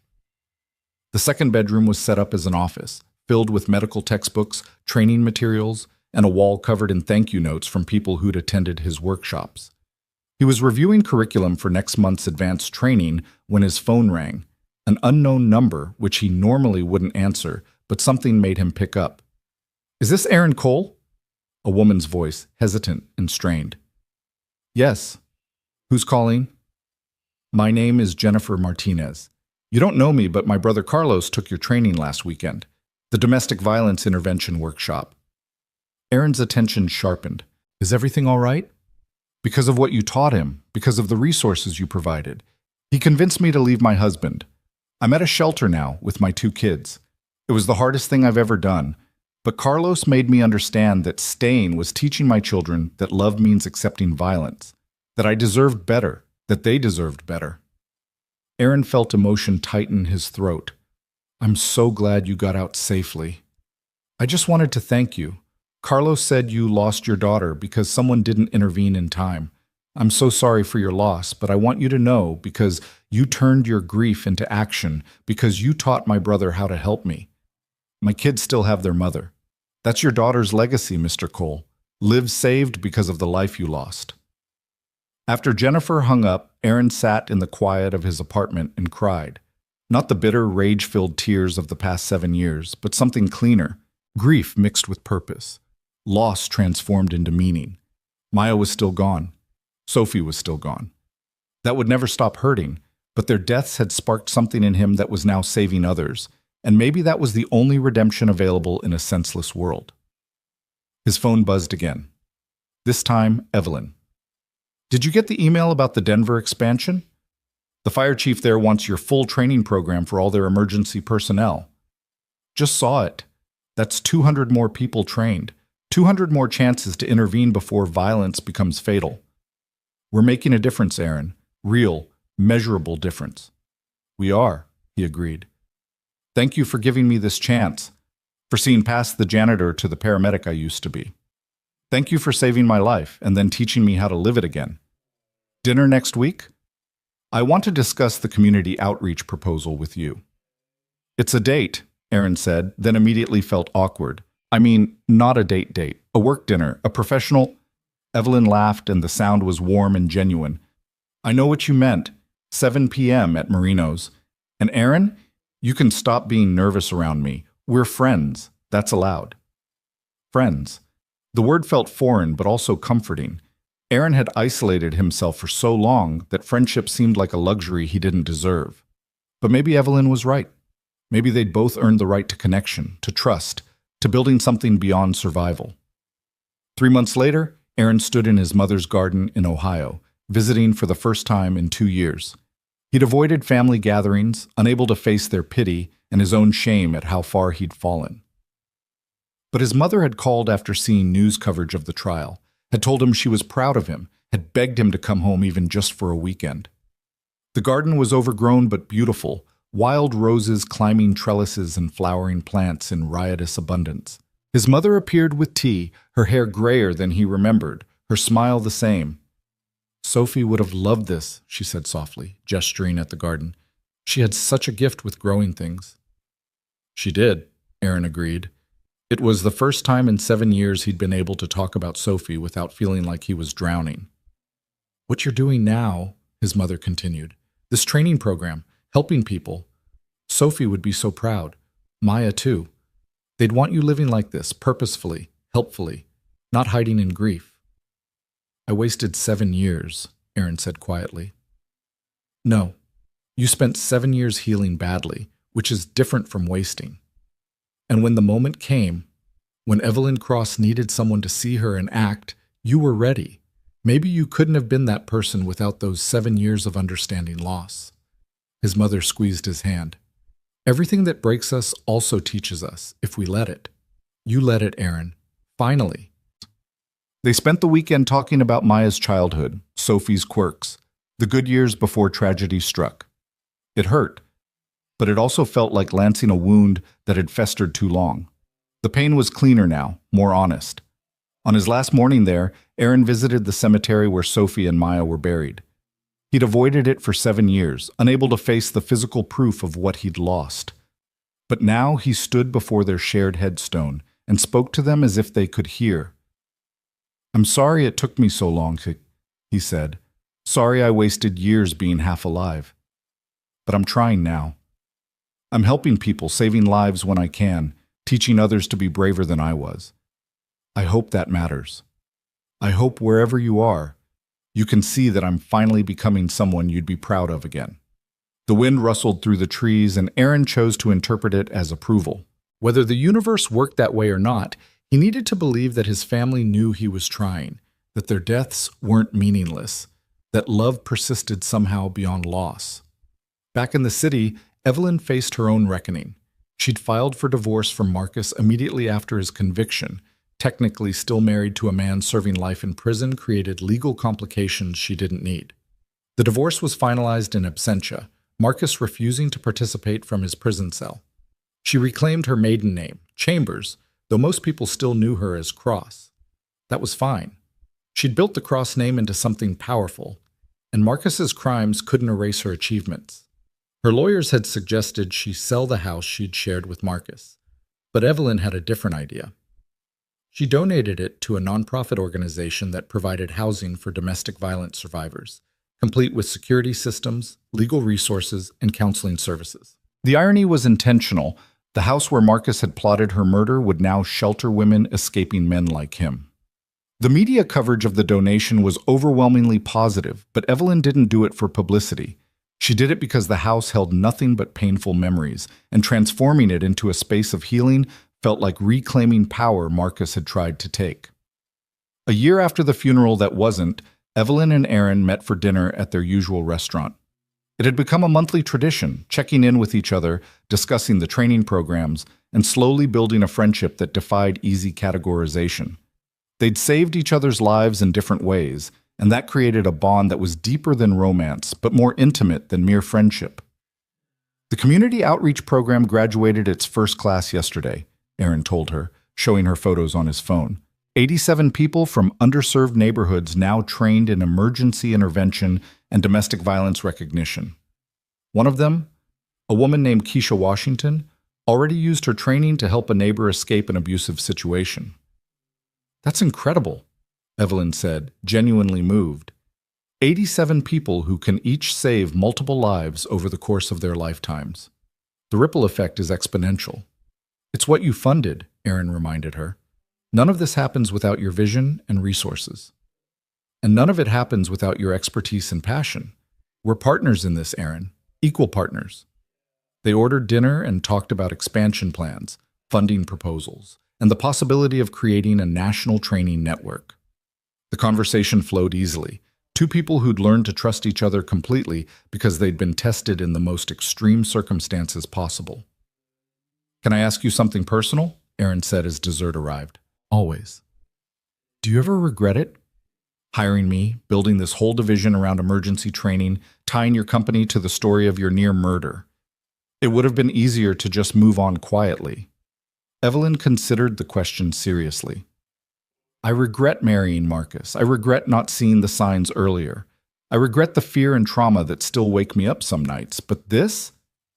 She gestured between them, encompassing the training programs, the lives saved, the purpose they'd built. "This I don't regret at all. You gave me a reason to keep living when survival alone wasn't enough. This work, these programs, the people we're helping, it transforms trauma into meaning, and that's the only way I know how to heal." "Me too," Aaron said quietly. "For 7 years, I just survived. Now I'm finally living again, and it's terrifying and beautiful and worth it." They raised their glasses in a toast. "To living," Evelyn said. "To living," Aaron echoed. 2 years after that November funeral, both Aaron and Evelyn stood on a stage at the National Emergency Services Conference in Chicago. They'd been invited to present their training model and discuss the impact it had achieved. The auditorium was packed with firefighters, paramedics, police officers, and emergency management professionals from across the country. Evelyn spoke first, telling the story with the practiced ease of someone who'd learned to own her narrative rather than be defined by it. She described the murder attempt without flinching, the betrayal without breaking, the recovery as an ongoing journey rather than a destination reached. "I survived because one person refused to stay silent," she said, gesturing to Aaron. "And we built this program because silence kills.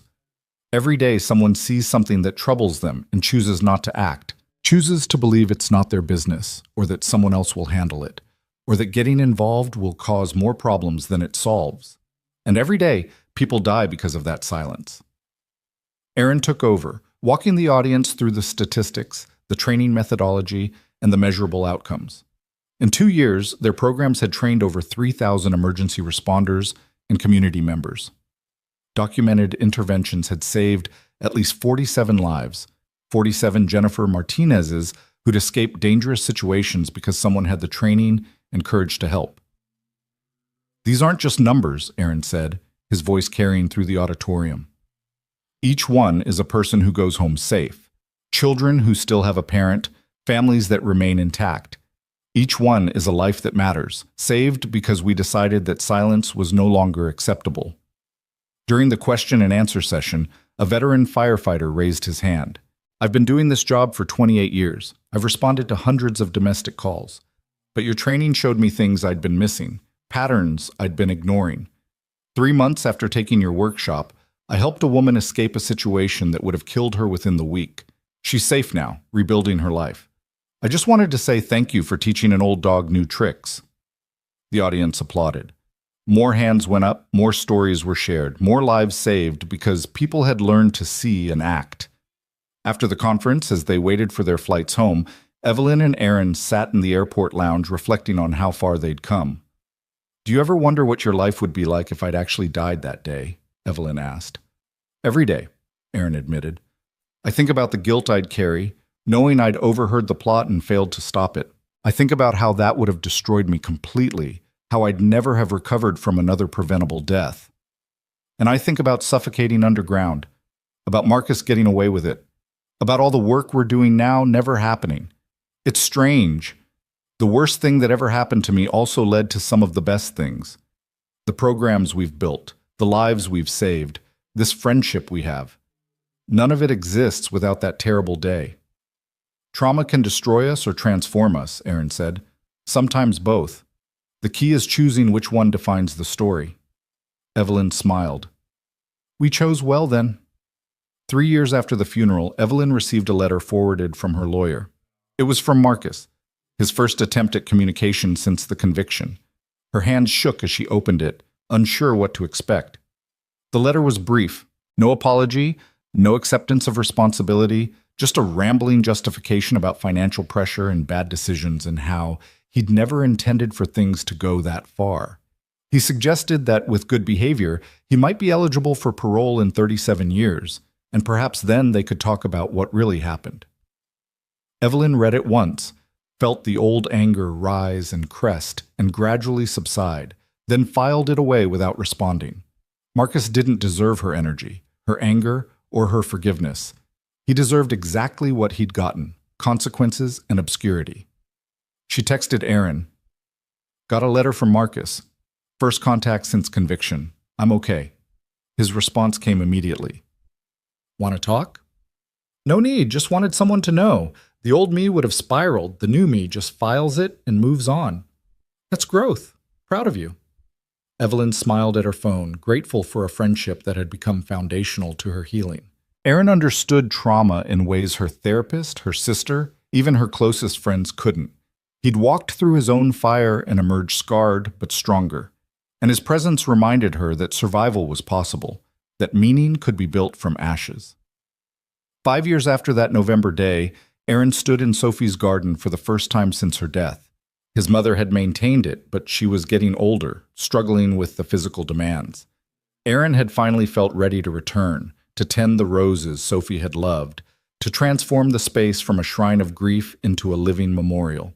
He pruned the overgrown roses, planted new flowers, repaired the trellises. Physical labor that was meditative and healing, connecting him to his wife's memory without drowning in loss. As he worked, he talked to her. I'm doing okay, Soph. Better than okay, actually. I've got work that matters, friends who care, purpose that gets me up in the morning. I still miss you every day. Miss Maya every second, but I'm living now, really living, and I think you'd be happy about that. The roses bloomed under his care, pink and vibrant and beautiful. He took photos and sent them to Evelyn, who responded with heart emojis and a message.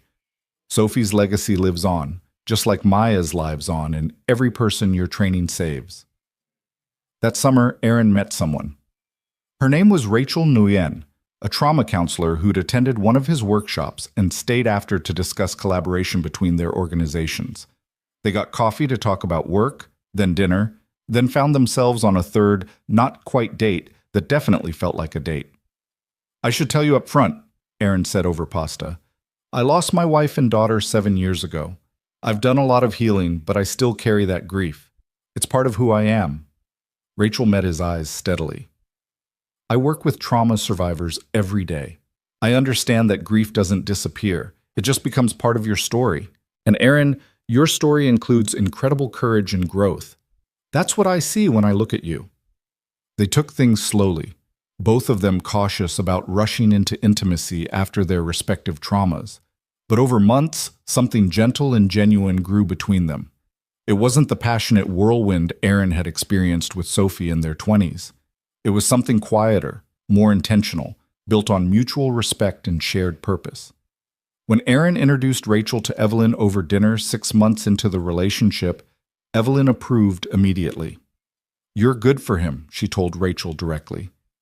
He spent too many years alone, punishing himself for things that weren't his fault. You're helping him remember he deserves happiness. He saved your life, Rachel said. That takes someone extraordinary. We saved each other, Evelyn corrected. That's what the best relationships do. They're reciprocal rescue operations where both people emerge stronger. 7 years after the funeral that wasn't, Evelyn stood in a different cemetery on a bright May morning. This time she was burying her mother, who'd passed peacefully at 82 after a life well lived. It was a real funeral this time, one that honored an actual death rather than a manufactured one. Aaron attended, sitting quietly in the back with Rachel. Afterward, as mourners gathered at the reception, he approached Evelyn. I know this is hard, he said simply, but this is what funerals are supposed to be, celebrating a life completed, not mourning one stolen. She was so proud of what we built, Evelyn said, her voice thick with tears.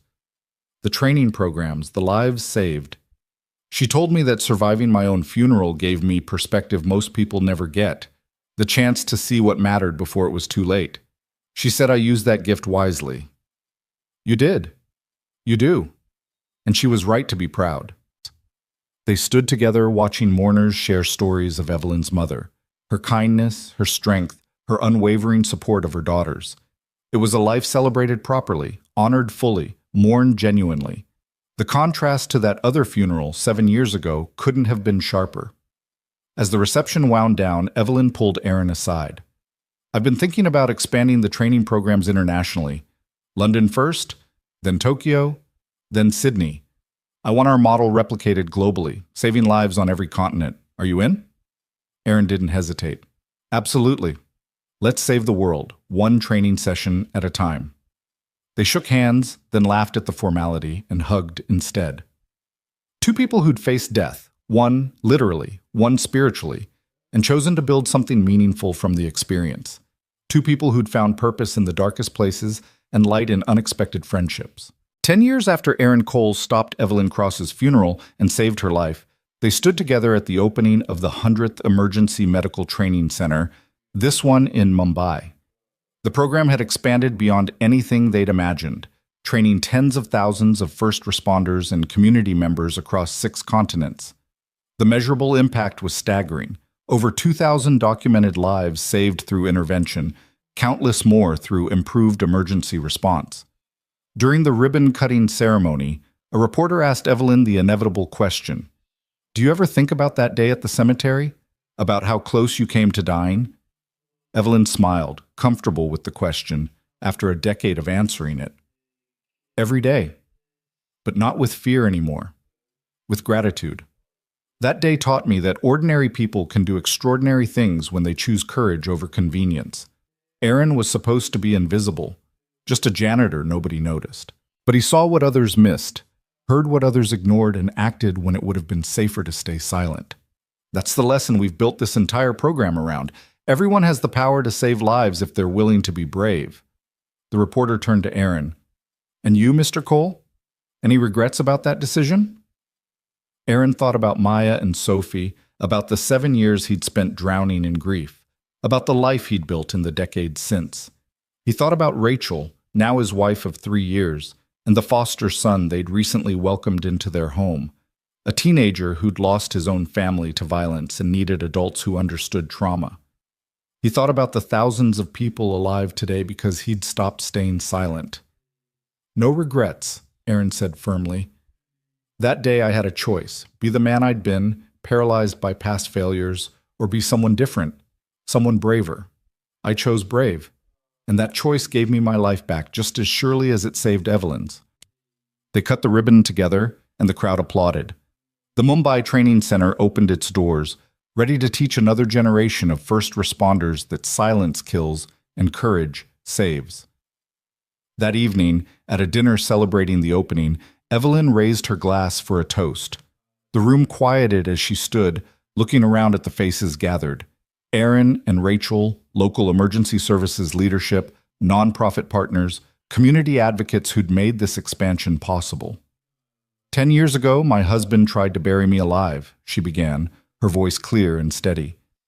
He failed because one person refused to accept that my death was inevitable. One person chose to see, to listen, to act. That decision created ripples that are still spreading, training programs in 100 cities, thousands of lives saved, a model being replicated worldwide. All because Aaron Cole decided that courage mattered more than safety. She turned to Aaron directly. You gave me a second chance at life. I've tried to honor that gift by building something that multiplies it, giving countless others their own second chances, their own opportunities to escape violence and death. But the real gift wasn't just survival. It was learning how to live again, purposefully and fully, with intention and meaning. Thank you for that. Thank you for seeing me when I was invisible to everyone else, for fighting for me when it would have been easier to walk away, for teaching me that trauma can be transformed into purpose. Aaron stood, raising his own glass.